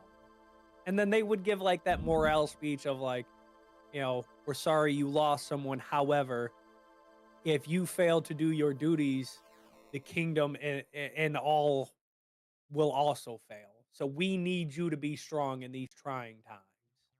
So after hearing all of this, I was thinking to myself, how is this gonna work in the long term, and like what's keeping them from leaving? And so kind of like my thought process of all this was like, okay, so we have this major city that has people giving resources to the city, and these people are not leaving anywhere, or they have no, or maybe they have no choice. I'm like, okay, well, what are things that would keep them there? And it's like if the world was very harsh, or like there were lots of dangers outside of the city that are hard to go off on your own, like monsters, nature and stuff, then that's one way that the people can be kept there. But as I thought about it more, I'm like, this sounds a little bit like if you have a ton of magic in the in the main part of the city, it's probably, if I had to like give an aggressive like suggestion here, it's probably because they realize that the dangers outside are so great that they can't afford not to teach people that are at least a little bit magically gifted, like sorcerers, for example. But also, like on top of that, like just having wizards or like clerics that can defend the city, like that would mean that these people are so important to the survival of this area that they can't, that they're basically like you can't live without them, which is probably the reason why they're so noble. And so the reason why maybe there hasn't been a rebellion in so long is because trying to rebel against that system is basically suicide. You kill yourself and everyone around you trying to Right. So then it's not the status quo set by them, it's that the world around them is so dangerous that if you try to upset that balance, you're just gonna kill everybody in the city, including yourself. So I think that would be a better deterrent why not to rebel for so long. And it's like, yeah, I don't like the way things are run, but what other choice do I have? Like, it's not like they want to do this either. Like, people are maybe taken from their families. If they're like was like a sorcerer born into like a rural home, maybe like there could be a group that comes in, takes them away, takes them into the bigger part, and they're forced to live with nobility and having to learn, maybe even get a new name. And so all of those things kind of like really point at like, okay, so it has a forced like external conflict and not one necessarily set by the people here, but it's not one that people like either. So I'm not sure if that is going to help at all, kind of like help shape things. That does. So because I did talk about that earlier, is that the kingdom, obviously the higher nobility still has reach outside, and so you brought up a solid point, is like, having clerics and knights and paladins and all sorts of types of people. They still have like the kingdom still has a duty to protect like the city, or to protect like the smaller settlements and cities like that. And so there's still uh a force outside of these smaller cities where, yes, they definitely do have a problem to deal with, but the kingdom just keeps them at bay to ensure that the population inside of those smaller settlements do what they need to do to keep the society and the higher side going. But I do like that idea, is that the if they detect someone of like wizard or sorcery being born, they do strip that family of that child Yeah. and say like, hey, and then the kingdom lies to it about it, like, hey, there was a birth defect with the child, and they take the child and you know Yeah. something along those lines. I love that I idea. got that idea Yeah, from I could. Ascendance of a Bookworm. It's exactly that setting. I love that series. Perfect. But I actually had another thought about along similar lines as yours, Paladin, where instead of like keeping them under control through the accumulation of magical power and like forcing it, it's more a case of it's the possibility of one of your family being able to ascend to noblehood is there through if they were born with that magic power. Oh It's seen as a yeah. boon, and so it's like it's putting the hope there that no, sure, I may have it rough, but maybe, just maybe, my kid will be born with magic powers and he'll get to go live as a noble, and then he'll be able to take care of me. And so it's just that generational hope of maybe my kid, maybe my kid, maybe my kid, Yeah. Like it could be kept like them in line, and then finally just enough people happen to have the same thought of this is getting nowhere.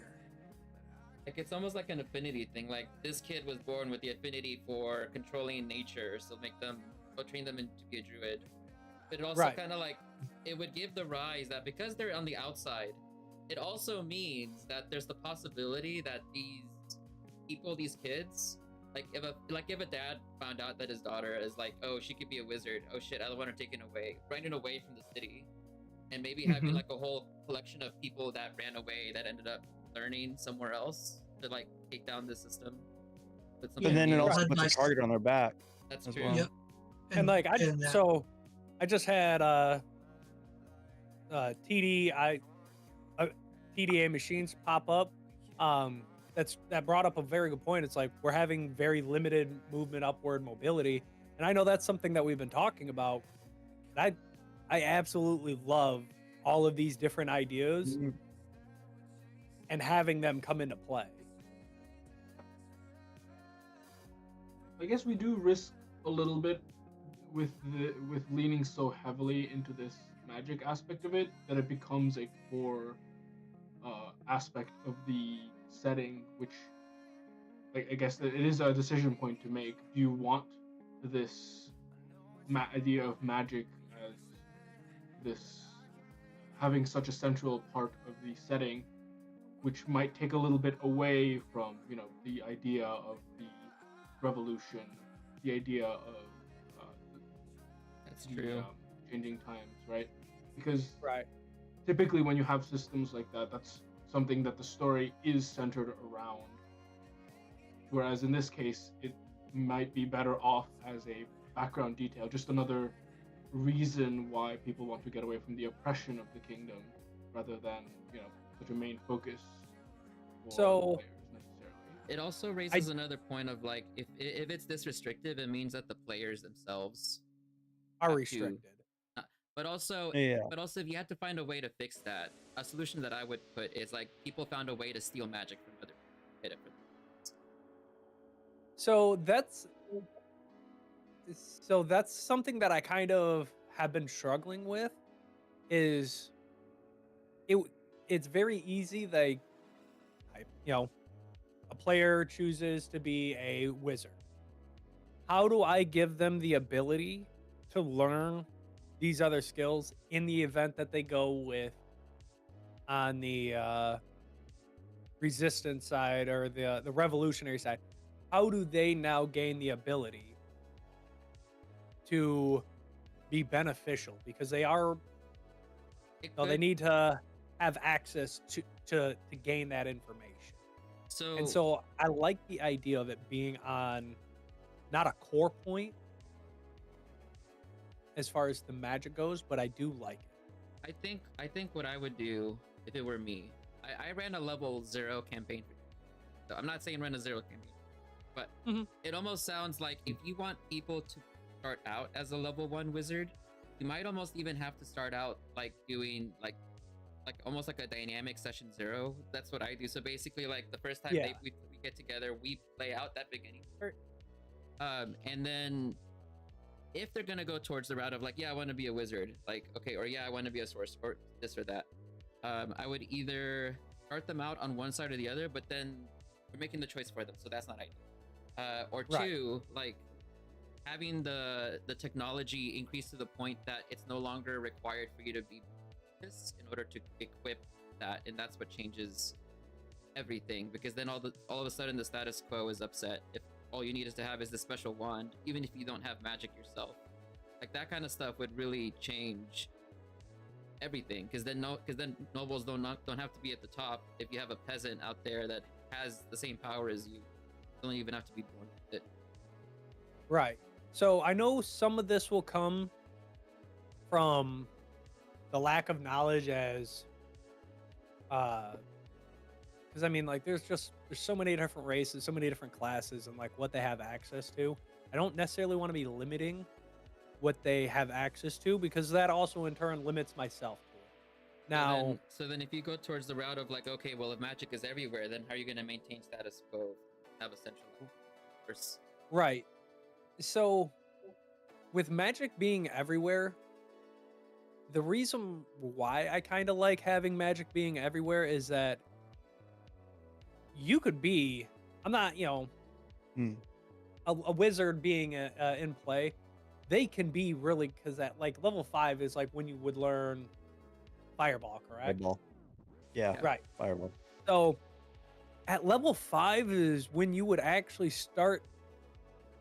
I don't want to say wizard's not powerful before then, but that's when they get their most commonly used spell.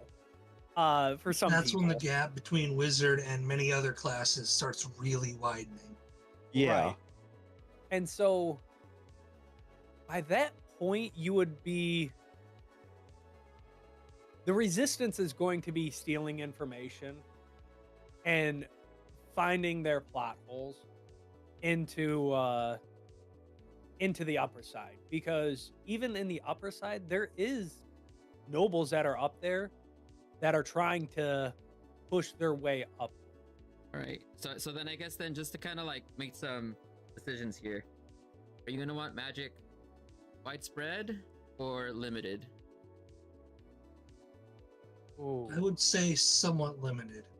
Yeah. Yeah, I'd go with limited too. So And maybe introduce a mechanic of Definitely. Yeah, definitely, because I know and I'm assuming I'm not the only one, because I do keep drifting outside of that levels 1 through 5 range, where I know this is kind of the broad aspect, but levels 1 through 5 being focused on that, magic is only going to be somewhat available.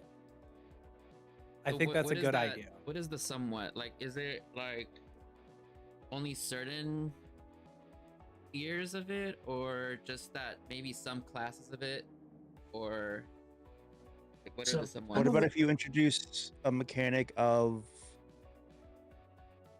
a societal cost if you're seen using the magic at a certain level? I was kind of imagining more a case of, mages on their own are there, but they're very rare. say, one in 1,000 have enough innate magical capability to begin casting spells, which can be cultivated, but the more you start off with, obviously, the higher your potential to reach. Combine that with requirement of like good teachers and needing to really know the spells before you can cast them consistently, say. And so then that becomes part of the information war later, where we're trying to attack. I'm looking at this again from the rebellion side. Mm-hmm. Where you're trying to attack libraries, information stores, to get those books and potentially the people there in order to learn those spells. So if you wanted to play a spellcaster, then early game, maybe one or two that are, I don't want to say commonly known, but not that rare. Simple cantrips, utility spell, one or two of them here and there, stuff that maybe some of the nobles would do as a service for those underneath them for pay. I think that when it comes to running games, from what I've noticed, as probably a fact, that there's two things that you have to keep into account. One is that people don't like their choices. Then two, people don't like super complex systems, especially when it comes to mechanics. Yeah, So, I think a better point to start might be, what role do you want magic to play in this campaign? How big of a deal is magic? Because if we go too deep, we risk, for example, the party wizard having too much of a central role in too many important missions. What's the fighter going to do if magic is literally everything, Right, in regards to the conflict, right? What role do we want to set aside for magic in this setting? I think is maybe a better leading question than how available is magic, because it's kind of derived from that, right? Okay. Because at the end of the day, the decision on how available magic is just supposed to support the main story. It's not right. central question in and of itself. So as we've been like talking about it, this is kind of like where I'm at. Like, I don't want to say like draw a line with it, but like, I actually think magic should just be available, because my reasoning to it is that there's still going to be limitations and stuff like that. But as the player themselves, at this point in time, like, no one's going to be playing as a 5-year-old kid in this game. They're going to be, developing themselves. And so in the event someone picks a wizard, when they go to learn some of the more powerful spells, either side of the ones that they're on, there's going to be someone there that can teach them how to do whatever it is that they need to, whatever spells that they're going to go for. Someone's going to be there to be able to teach them the way. Because if they're going to be on the revolutionary side, there's going to be wizards within the revolutionary group that's going to, and whatnot. right, to be that supportive person. And they're going to be an underground scale. And then if they're in the kingdom side, there's going to be someone there up in the nobility side teaching as well. All right, so then it sounds like that magic is not really so much of a central theme. Yeah. Anymore. Well, and that's because I don't want magic to be the theme. Right. Now, to offer a radical alternative, what if we banned wizards? Interesting.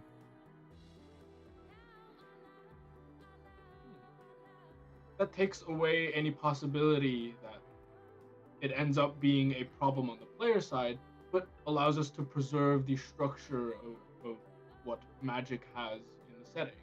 Now, it is a pretty radical departure from our initial goal of maximum player freedom, so I'm just offering it as an idea to think about briefly.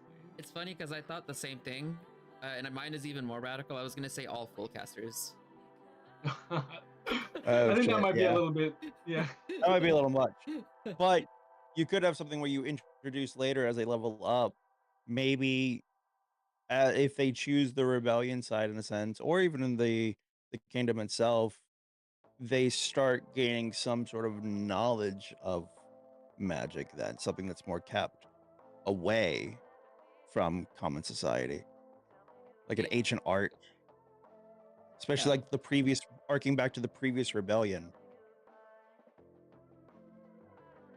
It sounds like there's a Cut out there's a lot of again, there's a huge amount of emphasis on the players essentially being a key driving point. I mean, of course, because they're the players. Right. But there's a big decision having to make between two. And so, as divisive as it possibly could be, trying to separate one side and the other to have some classes that the other side does not have. It could work with the right group as long as everyone in that group is of similar enough playstyle that they will all unanimously agree one way. But then at that point, Right. it's just a matter of putting a lot more emphasis on session 0 and who you're meeting and matching the right people together. That no matter what happens, right. they'll go one way or the other for that to work. But then you're deciding then for them, because you're deciding which side you want to do regardless. Like which side would I want, a group that's gonna, that I think will more likely go that way, or a group that I know will more likely go that way. In which case, then you're still pulling the strings back. Step back. Right. Let me also ask this: if you decide to ban wizards, or wizards are for some reason not around or don't exist anymore, why? Where does magic come from then?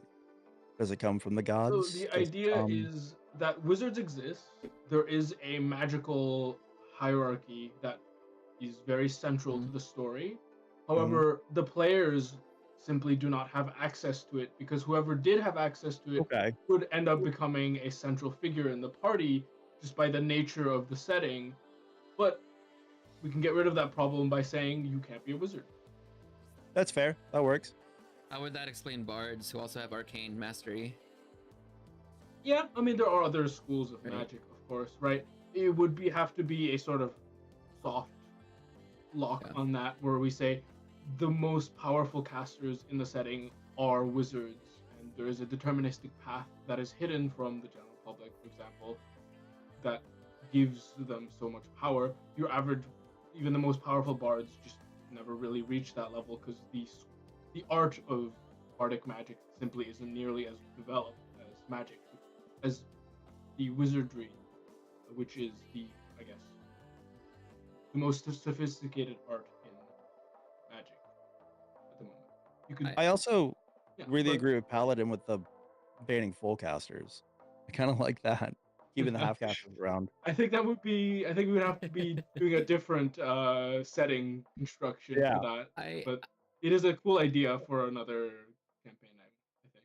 Kind of playing my own devil's advocate here. I think that if you were to include everything and then also keep it with the restrictions and stuff, with the way things are set up, I think it would require needing the players to be from a place that is not the city, that does not have those restrictions. For example, maybe like there's like a small, very small, very neutral group that is not connected to any sides at all. This is way out in the sticks, and they've just been living on their own, undetected for who knows how long. Maybe they got picked up, and then they got, they were out picking berries or something, and then they all like ended up in a city. They're like, where the fuck are we? What is this place? I don't know anything about this place. They went to explore a new section of the city, accidentally entered the King's Wood, and got jailed for trespassing. Yeah. And so, and because this is like such a, I don't want to say a very homebrew game, but in the sense it does have a lot of homebrew aspects to it. There's currently 2,460 classes that, developing. Like, this would obviously take the players having a lot of options. Like, and that's why I'm like, I don't necessarily want to limit But at the same time, there's a lot of classes, and so giving the players quite a span of classes. And so that actually makes a lot of sense, that what you guys are talking about, where this is an outside group of people that got picked up. So they're potentially these are just travelers that are going from, they're a nomadic I don't want to say nomadic tribe, but a nomadic group that are traveling from point A to point B, or from point A to point C, and they got picked up in section area of B, and they've decided to take a stand on helping one of the two sides.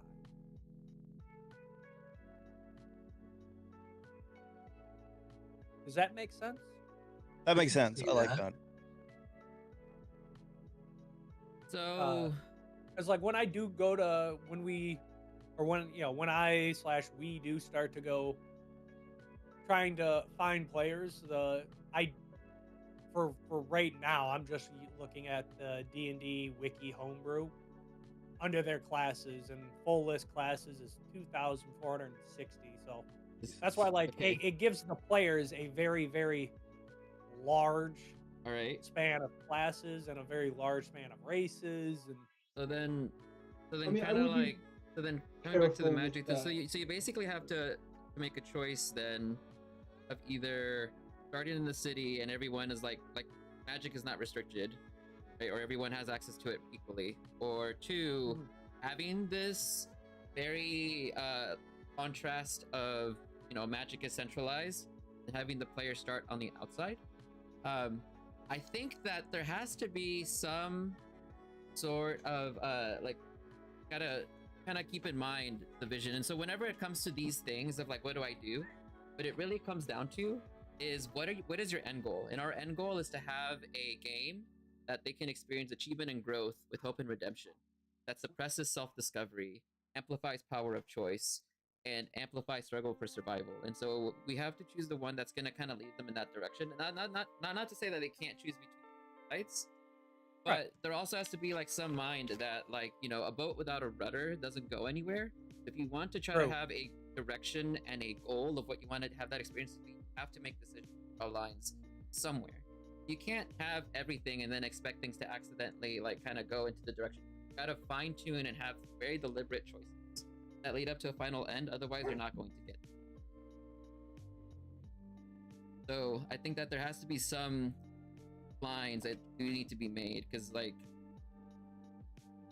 one versus the other, they're both doable, but you do have to decide like, what do I want? Right. You know what? You make a good point.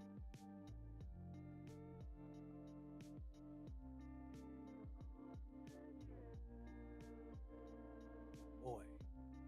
They're both really good stories. And so this is what I mean. Like, yeah, the experience is going to be good. Now, the matter is going to be so a better question is, what problems do you want to deal with?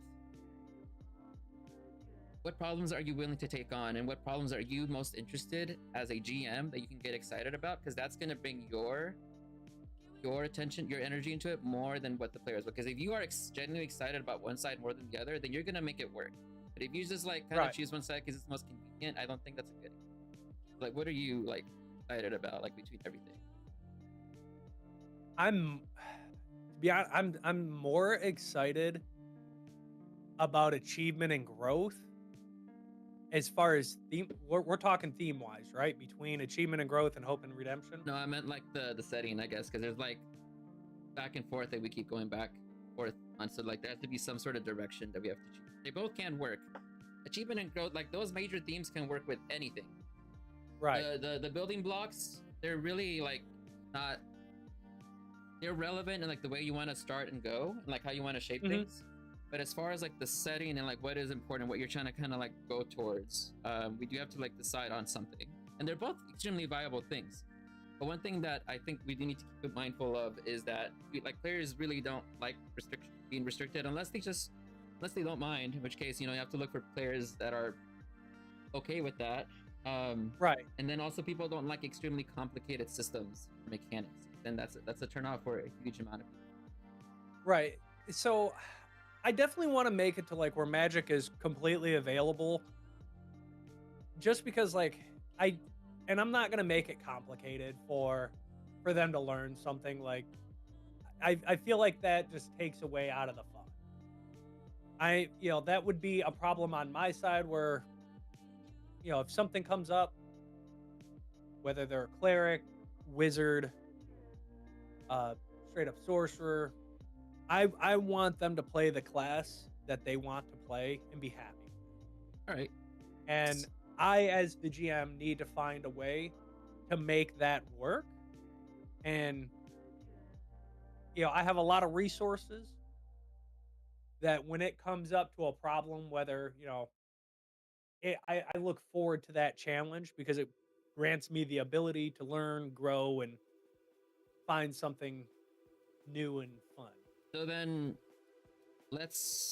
we want the players to have, so the players are going to get to have magic in either ends. So Yeah. pretend the players don't exist for a second. So I'm going to ask you directly, what excites you more? Having a setting that has magic centralized, or having a setting that has magic widespread? Magic that's widespread.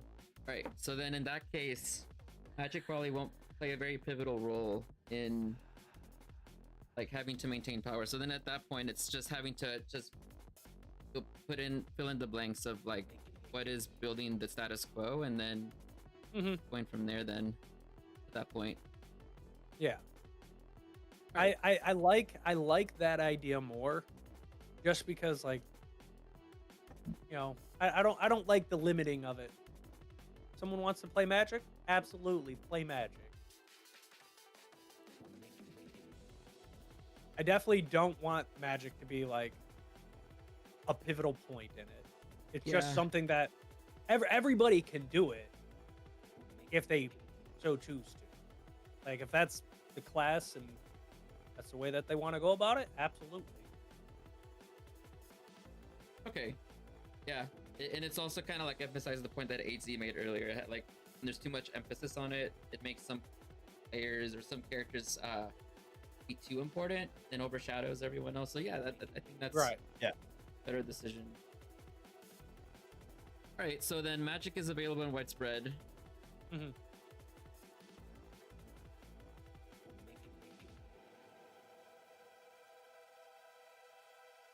So shoot, I feel like we said so much. Okay, maybe we should No take worries. a little break and then come back to it to kind of like start putting some of these things down, because I think we were doing a lot of brainstorming there for a good like 30 minutes, I think, for an hour. Oh yeah, Yeah. easily an hour. How's like a 5-10 minute break sound? Yeah, That sure. sounds good to me. Yeah. Right. Yeah, that gives me a few minutes to talk to chat, see how everybody's doing. All right, then we'll be back after a short little break.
Hello, everybody. All right. So, we went over a lot of stuff right before we went on break. And so I think I have to kind of start putting some of these ideas down, especially like with the decisions of like this or that. Like in the end, like all of it can work. I think. So kind of getting back into it. All right. So magic is available in widespread. Artificers are starting to rise, and that's gonna have a potential for an arms race that's gonna occur. Did we talk about divinity and nature related in this world? Not necessarily. We touched on we touched divinity on it. and mythology and all that for a moment, but we didn't really look at it at all. Yeah. So I suppose if we're wanting to stick with like like magic is not super important or like maybe it's widespread, would it be safe to say that like it's like pretty standard on magic? Like yes, there's gods, yes, there's nature magic, yes, there's this and that, but it's not crucial in any sort of form to the story. It's just like available, kind of like a normal like Forgotten Realms setting. Mm-hmm. All right. Oh, absolutely. It's a very human-centric story, as far as I can tell, right? Which means all that stuff should reasonably fall into the background. I think if it was up to me, I probably wouldn't even mind if players just invented new local gods in their backstories as relevant. So to me, I'm 100% okay with it. And the reason why I'm okay with it is because when the players go to present something to me, I would like them to give me a little bit of a heads up just because of how far and wide I have like range on this. The only thing that I would set as like a requirement is like if you're gonna go with a god or stuff like that, the only thing that I ask is that it's a flushed out deity or a flushed out god. A prime example for me is in another game that I'm in another game that I'm playing. I follow Voltron, the five-faced king or the five-faced lion king, and they are a chaotic good god for a paladin. Interesting. Okay. And a lot of people go like, how do you play a chaotic good paladin? Well, this god, the Voltron. Anybody that's a god from Voltron, they are not your quote unquote a holy man. They are someone that has done something wrong. They're on a somewhat of a redemption arc. So my character, their name is DMAC, and in the process of them becoming a paladin, they ended up they're a dragonborn, and they used their breath weapon, and they had a surge of power go through them, and like a lightning storm caused for them to have this added boost, and they hurt people in the town. Well, they felt terrible because they were a bounty hunter hunting somebody. The criminal got away. They ended up hurting people. They went into a redemption arc, found this small shelter of paladins who have allowed him to come in, and now I have a giant taskings of everything that I need to do.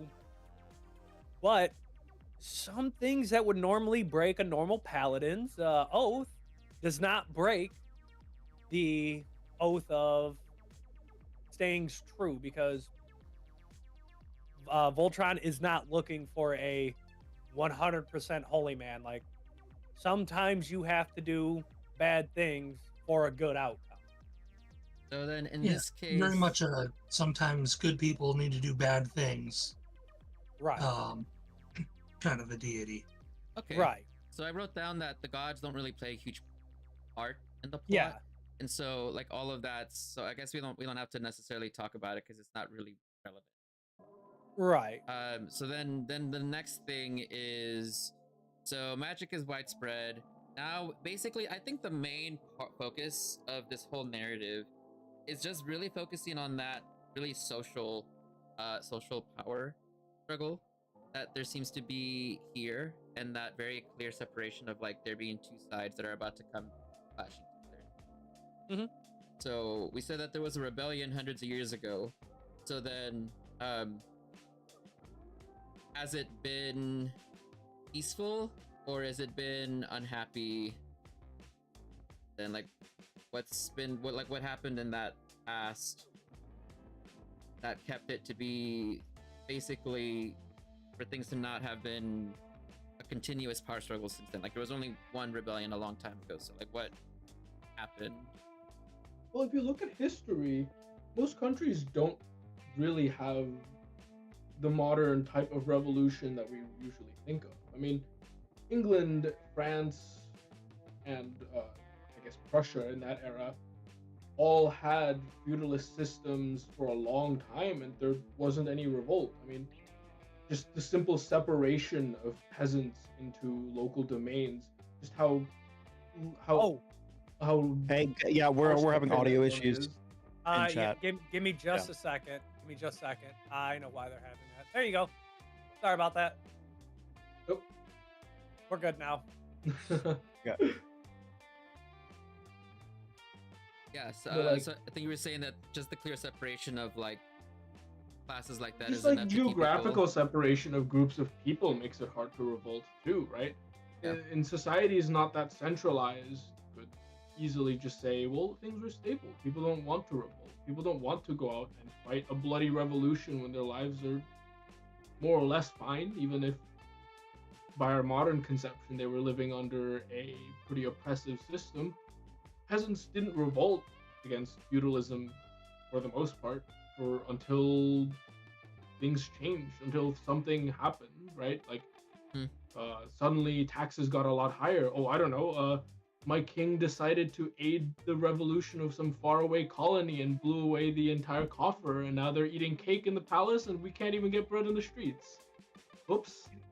But like, that's something obviously that we actually, I was gonna say, we actually hit off about that earlier. I can't remember who had talked about it, but we said and I know it wasn't me or Paladin. I know it was one of you three, whether it's Ace, HD, or Dova, that you had talked about, like where, King A was really good. Well, now we have Jeffrey or Joffrey the asshole, and Yeah. I think that's a good point. That that there's been changes to the kingdom, and that's why, like, why is this revolutionary going on? I would say that because the kingdom is under a change of hand. And so that's why we have this revolutionary war in the midst of happening. Is a good king has died, and a new kingdom is in the process of changing over. And there's new changes that are in the process of being implemented, and where the players stand on those, whether they're good and bad, I think is what needs to happen. That's interesting because that suggests a different sort of power struggle to a more modern revolution, right? What is the identity of the revolution? Are they actually trying to democratize the state? Or in this case, they could also just be propping up a different candidate for the throne, which would obviously very drastically change a lot of factors in story themes as well, right? Right. I suppose if I had to think of an idea for this, I would say that that if something needed to have changed, it doesn't necessarily mean that it needed to have been an abrupt change. I mean, there's a limit how much a group can do. So it could have been, I mean, like as simple as like that the number of people that have populated since that rebellion has increased so much that the kingdom can no longer protect them or even serve them. So then what do you got to do? Cutbacks. You got to choose who to feed and choose who to let out to die at some point. Right. I mean, we don't even have to have a past revolution, right? Like, it's not like the French Revolution was preceded by some ancient revolt in France that was suppressed so heavily that Right. people refused to revolt. No, it just kind of happened because conditions got so bad people couldn't take it anymore, right? Yeah, Right. and grew over time, and then and like I said, worse, we did hit on that point earlier. Is like the past revolution or rebellion is nothing at this stage at the very beginning of like where we're at, levels 1 through 5. I know this is kind of like more world, but like it's not really present in this current term. Like where we're at, like they're faded memories. Like maybe someone in the higher kingdom side has like better knowledge of it, but at the very beginning of like where we're looking at right now, it's not present. So I think, like, from what I remember, and we did choose like suppression of self-discovery, which yes, and then that there's basically like there is suppression of like people having been sticking in their class and living and dying in it. So people can't move up or down, I guess, as well. They're stuck where they're at. And so it's very limited on who can go up. I'm not saying that it's impossible, but it's just very rare. Well, I think you're hitting on a good point, Paladin. What are the pillars that were toppled that led to the rebellion? You know, I mean, most people will kind of shrug off, you know, something. I mean, yeah, it may inconvenience some people's life, may be detrimental to others, but to get to the point to a rebellion, there's going to have to be pillars after pillars after pillars that are going to be toppled down and make the people feel so oppressed they have to revolt. I think that so kind of what comes would those down to be? like there's different ways you can oppress people, and when it comes down to it, we just need oppression of a significant kind, but specifically for class, that creates a class system. So at that point, it kind of goes back to like, okay, well, we need to define why there is that much oppression that people have to be. Like, people can't rise up to be a noble if they're born into rural lands, or if a noble is stuck to be a noble even if they don't want to be. You have to like define that and then kind of work yourself backwards. Right. Yeah, I think it's best to keep it simple too. I mean, real life revolutions are very complicated, and usually they're organized by someone in the upper end of the power echelon trying to use a populist cause to grab power, and then things get muddled very quickly from there, right? But yeah, in this case, we want to keep it simple because the struggle we're trying to present isn't that. It's which side do you want to join? Who do you think you agree with more so than what's going on exactly? And I think making sure that there's not a black and white between the two. Right. There are gray areas between. Yeah. I think when it comes to moral ambiguity, it's one where people are forced to make decisions, but it's not decisions that they want to make. So at that point, it's like, okay, well, I can only really think of the idea that I brought up. I'm trying to think of more, where you have to choose between one class of people versus the other, because one class is more beneficial to society than the other, as the number of skills or things that they provide.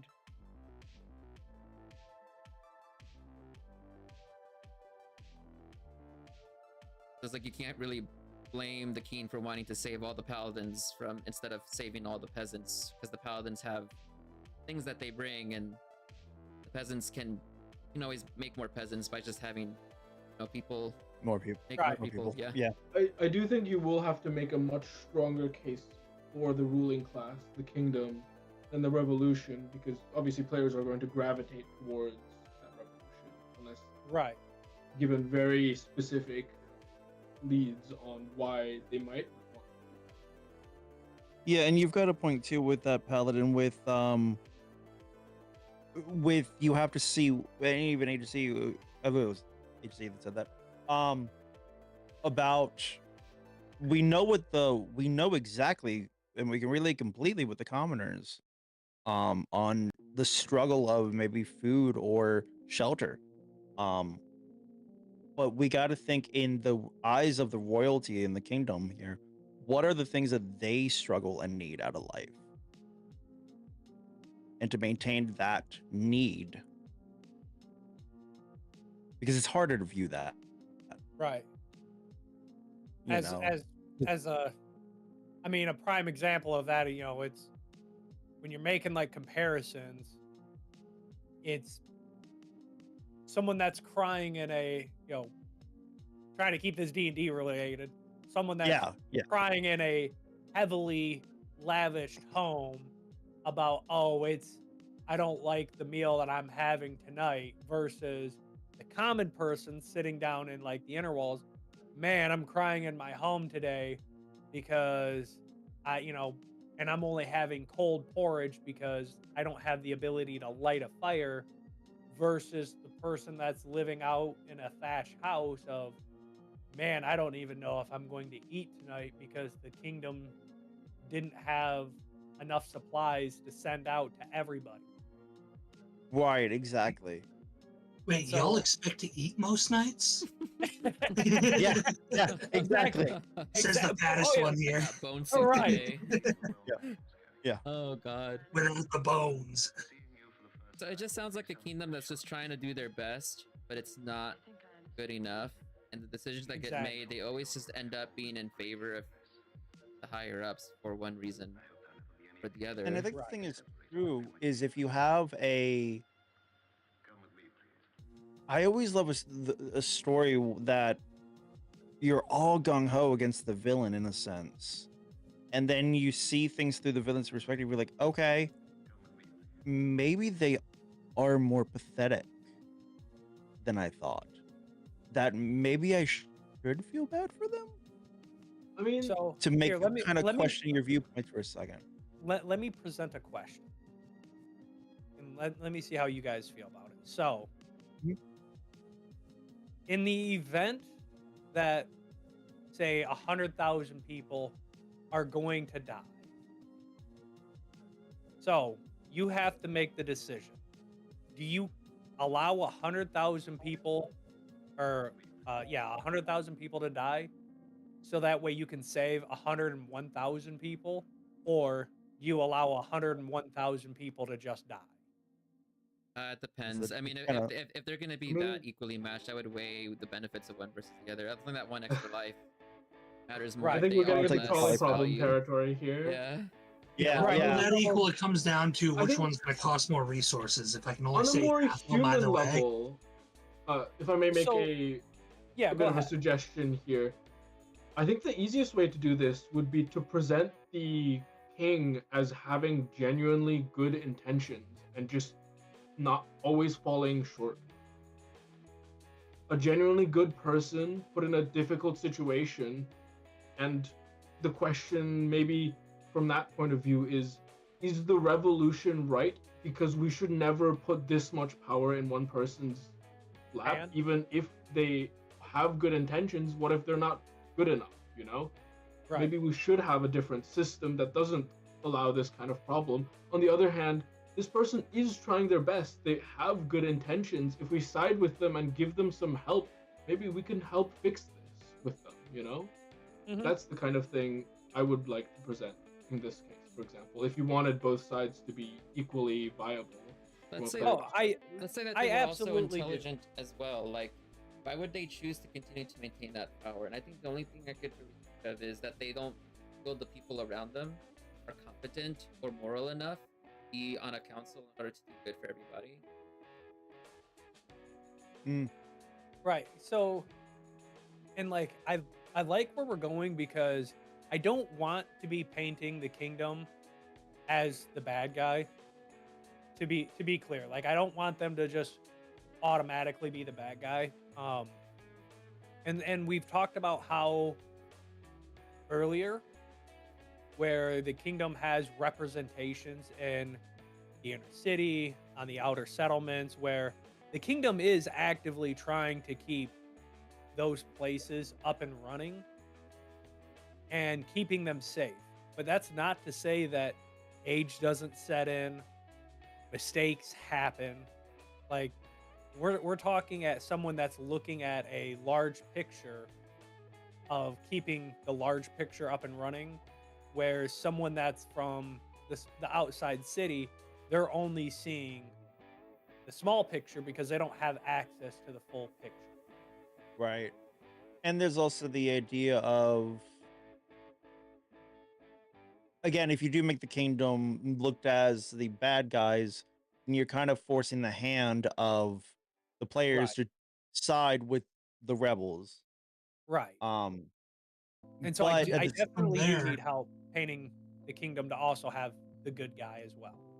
Yeah, and you also have too the idea that the kingdom could be creating discourse or I want to put it, um, sort of faking or no, I don't want to say faking the rebellion, but creating a rebellion by proxy to make sympathy become to cause the kingdom for people to have kingdom sympathy for the kingdom itself.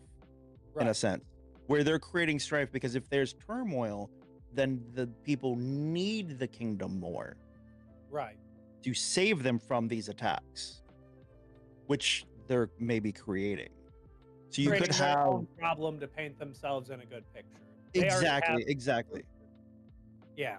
So you could have where there's real rebellions and then these false rebellions to sort of Okay. keep the people in line.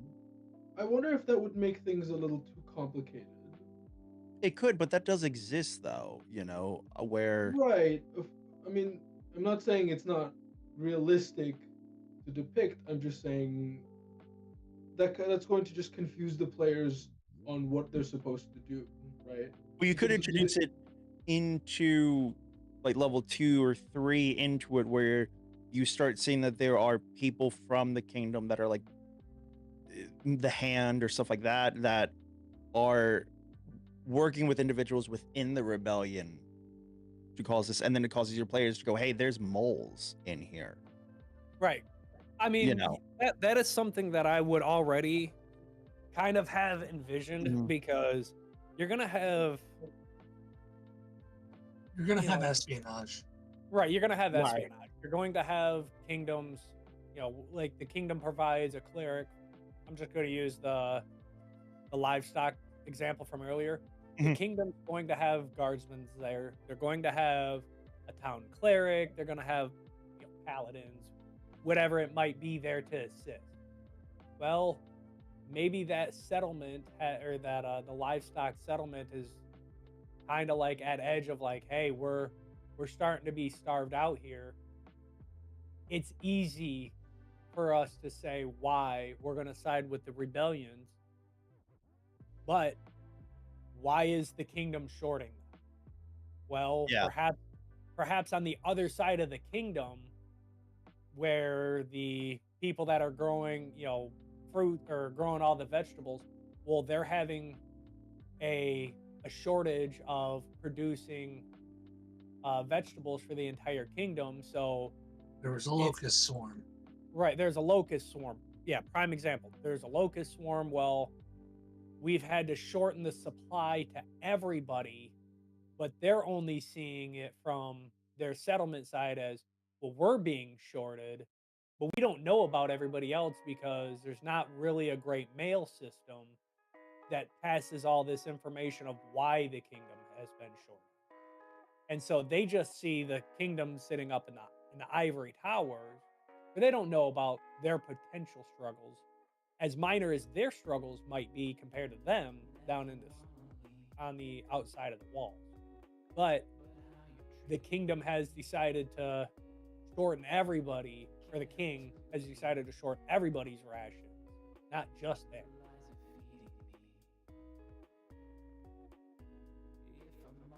I'm also thinking of another idea of that the kingdom has, if they're looking to make trade with another adjacent Kingdom. city, kingdom, whatever you want to refer to it as, and gain their allegiance or alliance or get them to bend the knee, so to speak, they could point the rebellion towards that kingdom, or maybe giving misinformation of, like you said, with livestock. Maybe their livestock has something to do with that, and the rebellion goes through and starts burning the farms.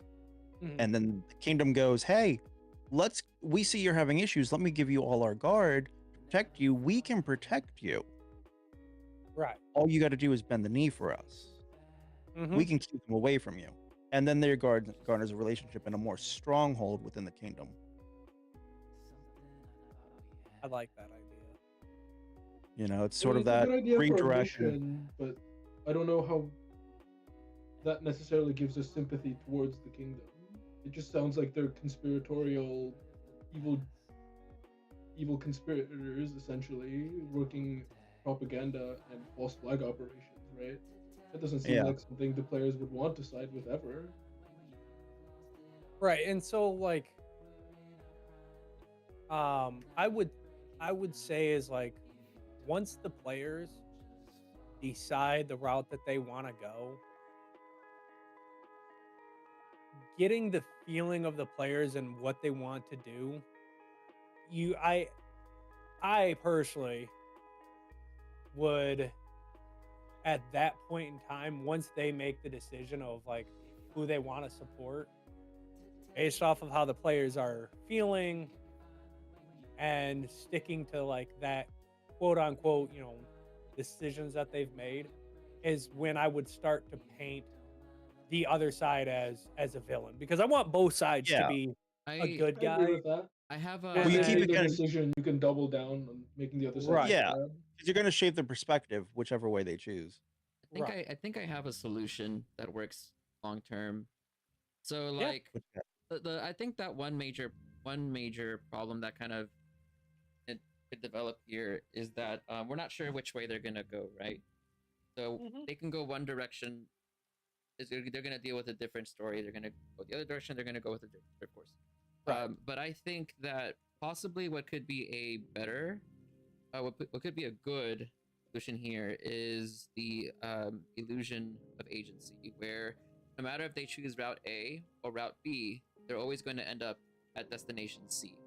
So what I mean here is that, I mean, yes, there's like this kingdom could be being pushed down due to external things, like crops are not going as well because there were locusts. There are problems with animals being sick. But the thing is that it's no one's fault in particular inside the kingdom, but there could be another kingdom that is causing these things to happen because they're trying to topple this place over in order to take it for themselves. So then at that point, no matter which side you start with, it's a problem external to the kingdom, and it would give rise for a really good theme of hope and redemption, and also achievement and growth, because then both sides of this rebellion kind of like come together at the end, potentially, or maybe not. Maybe they do allow themselves to go into turmoil and ruin, and then everything falls apart. Or will they come together and then maybe survive as a kingdom and actually come and then fight against the things that are really causing problems?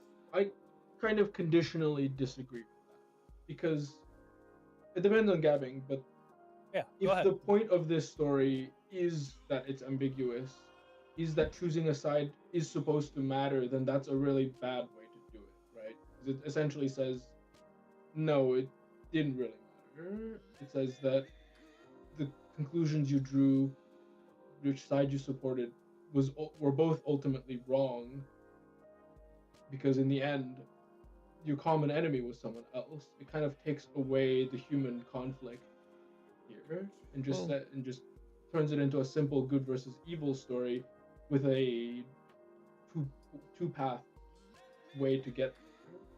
Whereas I would at least want to present this story as more ambiguous than that.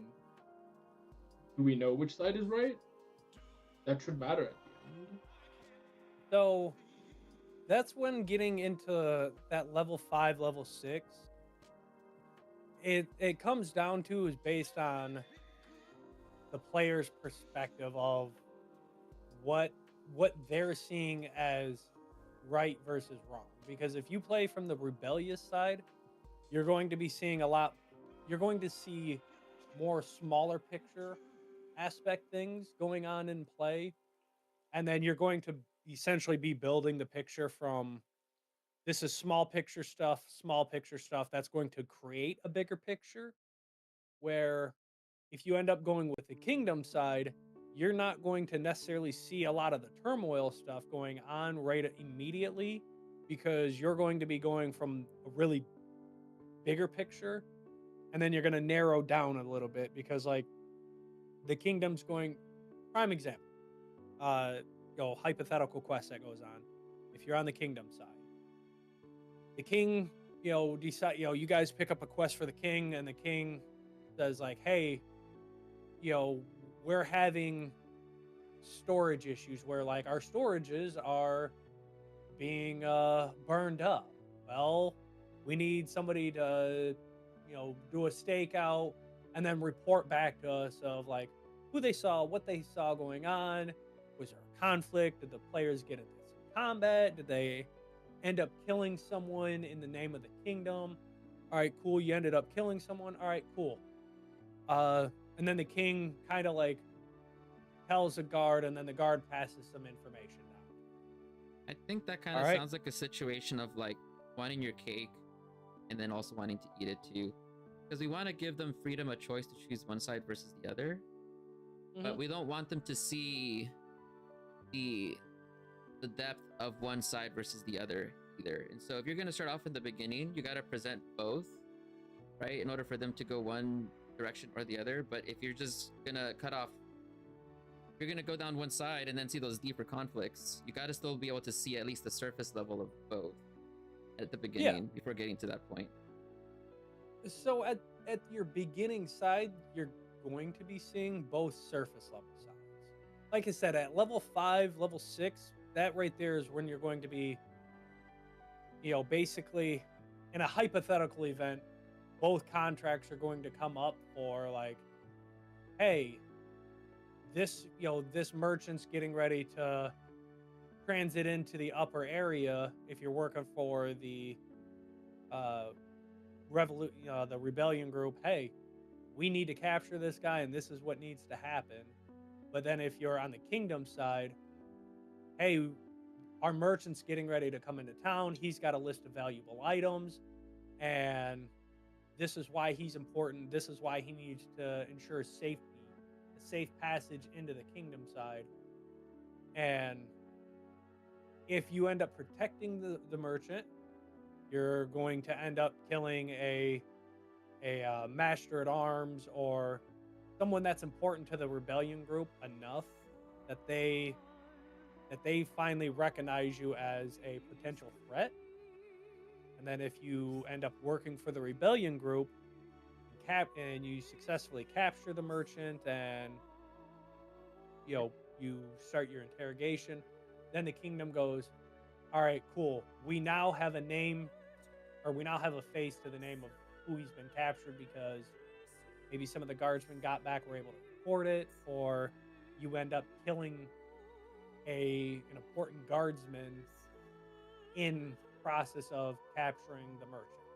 I think in order for that to work, they need to start out with no affinity towards either side. Not only that, but they would need to have enough information and context for them to make an informed decision to support one side or the other, or else they're not going to care. So set them up as mercenaries. Yeah, like they have to be like external to all of everything here. I agree.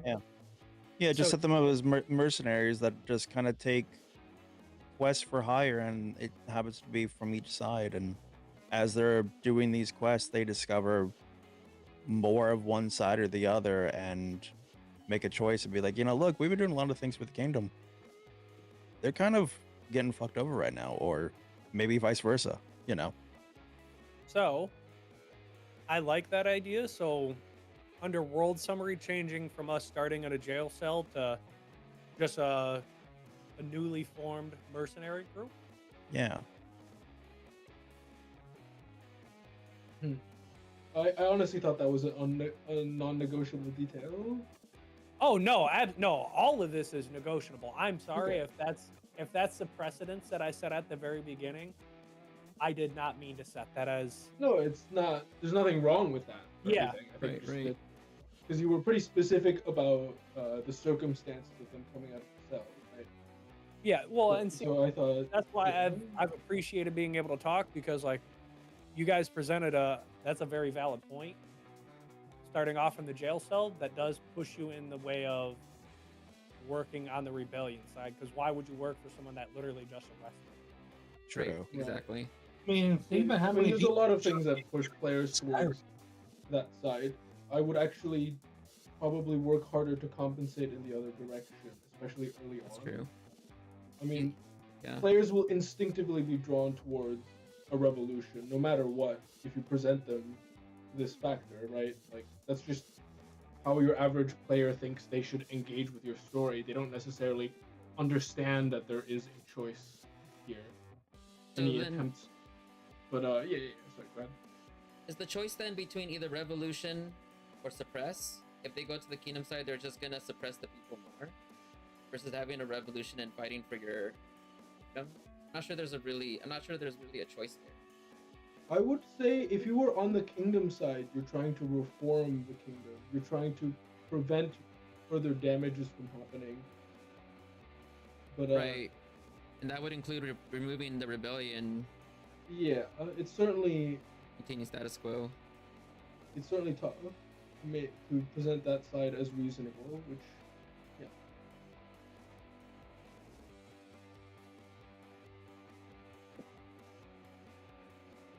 Oh no, I'm like, But I I don't certainly know. wouldn't want an ending where it didn't matter which side you chose, right? That's like if Game Right. of Thrones ended with everyone simply banding together and taking on the ice zombie army from the north or whatever. Yeah. right. That would be a little bit of a letdown for the whole story.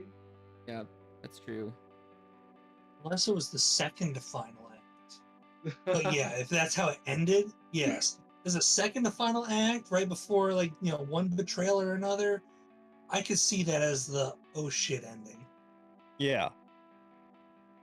Okay. All right. So starting out as mercenaries, one side doesn't see the full picture of the higher ups, and so they're rebelling, whereas the higher ups are seeing this and they're like, "Ooh, that's not good. We can't afford a rebellion right now." Right. Okay. I mean, certainly Yeah. the perspective that a bloody rebellion raising the countryside Yeah. will make lives worse in the long run is That's a true. position you can present if you That's work true. hard enough. Yeah. That's true. That's very true. And you throw in the idea that, well, are at risk of being harmed by the rebellion. Yeah. Like the rebellion is obviously idealistic and they're righteous and just, but at the same time you see them burning down fields to gain a military advantage just to fight Yeah. against the kingdom, and you're like, And wait, then- all those peasants there are going to starve to death. Oh, guys? Right. And then those farmers whose field they burnt are without food and money and ways to make means. My God, Right. yeah. And then you see them Oh. peddling their propaganda, this was the kingdom's fault. If they had relented to our ideas, your farms wouldn't have been burnt down. And Yeah, you and see you're the like, hypocrisy in I there a don't little know. bit. Yeah. Can't you see? The kingdom views their power as more important than your livelihood. Right.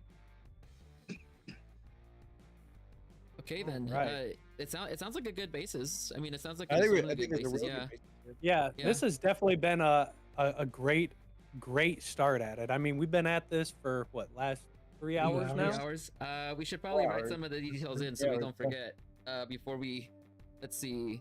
Close out. What haven't we written down? Let's see. That they're starting out as a mercenary group, right? So there's mercenaries in this world. I Yep. guess I'll put that as a For hire. political system. No. I don't know if it'd be Yeah, political. I think that would go for. I think you'd be hard pressed to find a world with wars where mercenaries don't exist. Yeah. Yeah. Yeah. Yeah. There's always people trying to make worried about money more than If sides. there needs to be fighting, someone will want to get paid to do it, you know? Exactly. Absolutely. And what is an army but an aligned mercenary group? I mean, that's True. true. Yeah. But it really comes down to who cares, about political strife. As long as I get to put food on the table, who cares? Okay. So I might need a little help. What do we need? What else do we need to really fill in here? So we have cosmology, mythology, history, timeline. What are we missing? Maybe just a quick note on the necessity to present the kingdom side as more reasonable than you would normally expect. Yeah. Just because that players are naturally going to lean towards revolution. Or just perspective of both sides, or empathy of both sides. Yeah. Yeah, a simple statement like make sure to present both sides as equally valid. Yeah. That probably goes into story element 1, right? More so than any physical or abstract details. Right. Yeah, it's sort of a story theme and not a world building theme. Okay, yep, I see where you're typing at. Yep. Go and prevent rebellion because bloodshed doesn't help anyone. Rural peasants see one side, and propaganda raises tension, thus causing rebellion to rise. There we go. There we go. Perfect. Yeah. Okay, cool. That's a good start. And then absolutely. I feel like we covered so many things today. Like it's a lot of great things. Yeah, I mean, I think we did. Just ironing out the details of what we have so far should give us a pretty good start on everything. Yeah, I think so too. All right, I'm really excited to see how everything else is gonna look and shape by the time like next week when we cover some of these other things. Is it next Sunday we do this again, or? Yes, next Sunday. Yes, cool. It'll be same time next week. We'll come same back channel, and same bad place. yes, same bad time. Yes, same time, same place. And we will do a raid. Let's see, who's on. I gotta do I gotta do a show and tell for a second. Okay, let's see. Before you do that, this book is freaking massive. Oh yeah, yeah, Rappanathic. Yeah. Yeah, I mean, I'm barely touching this a little, into this, but good God, is it a great book? It's a pretty huge textbook. I got my own copy over there. Yeah. Huge. I feel like if I dropped it on my foot, it would break. Jesus.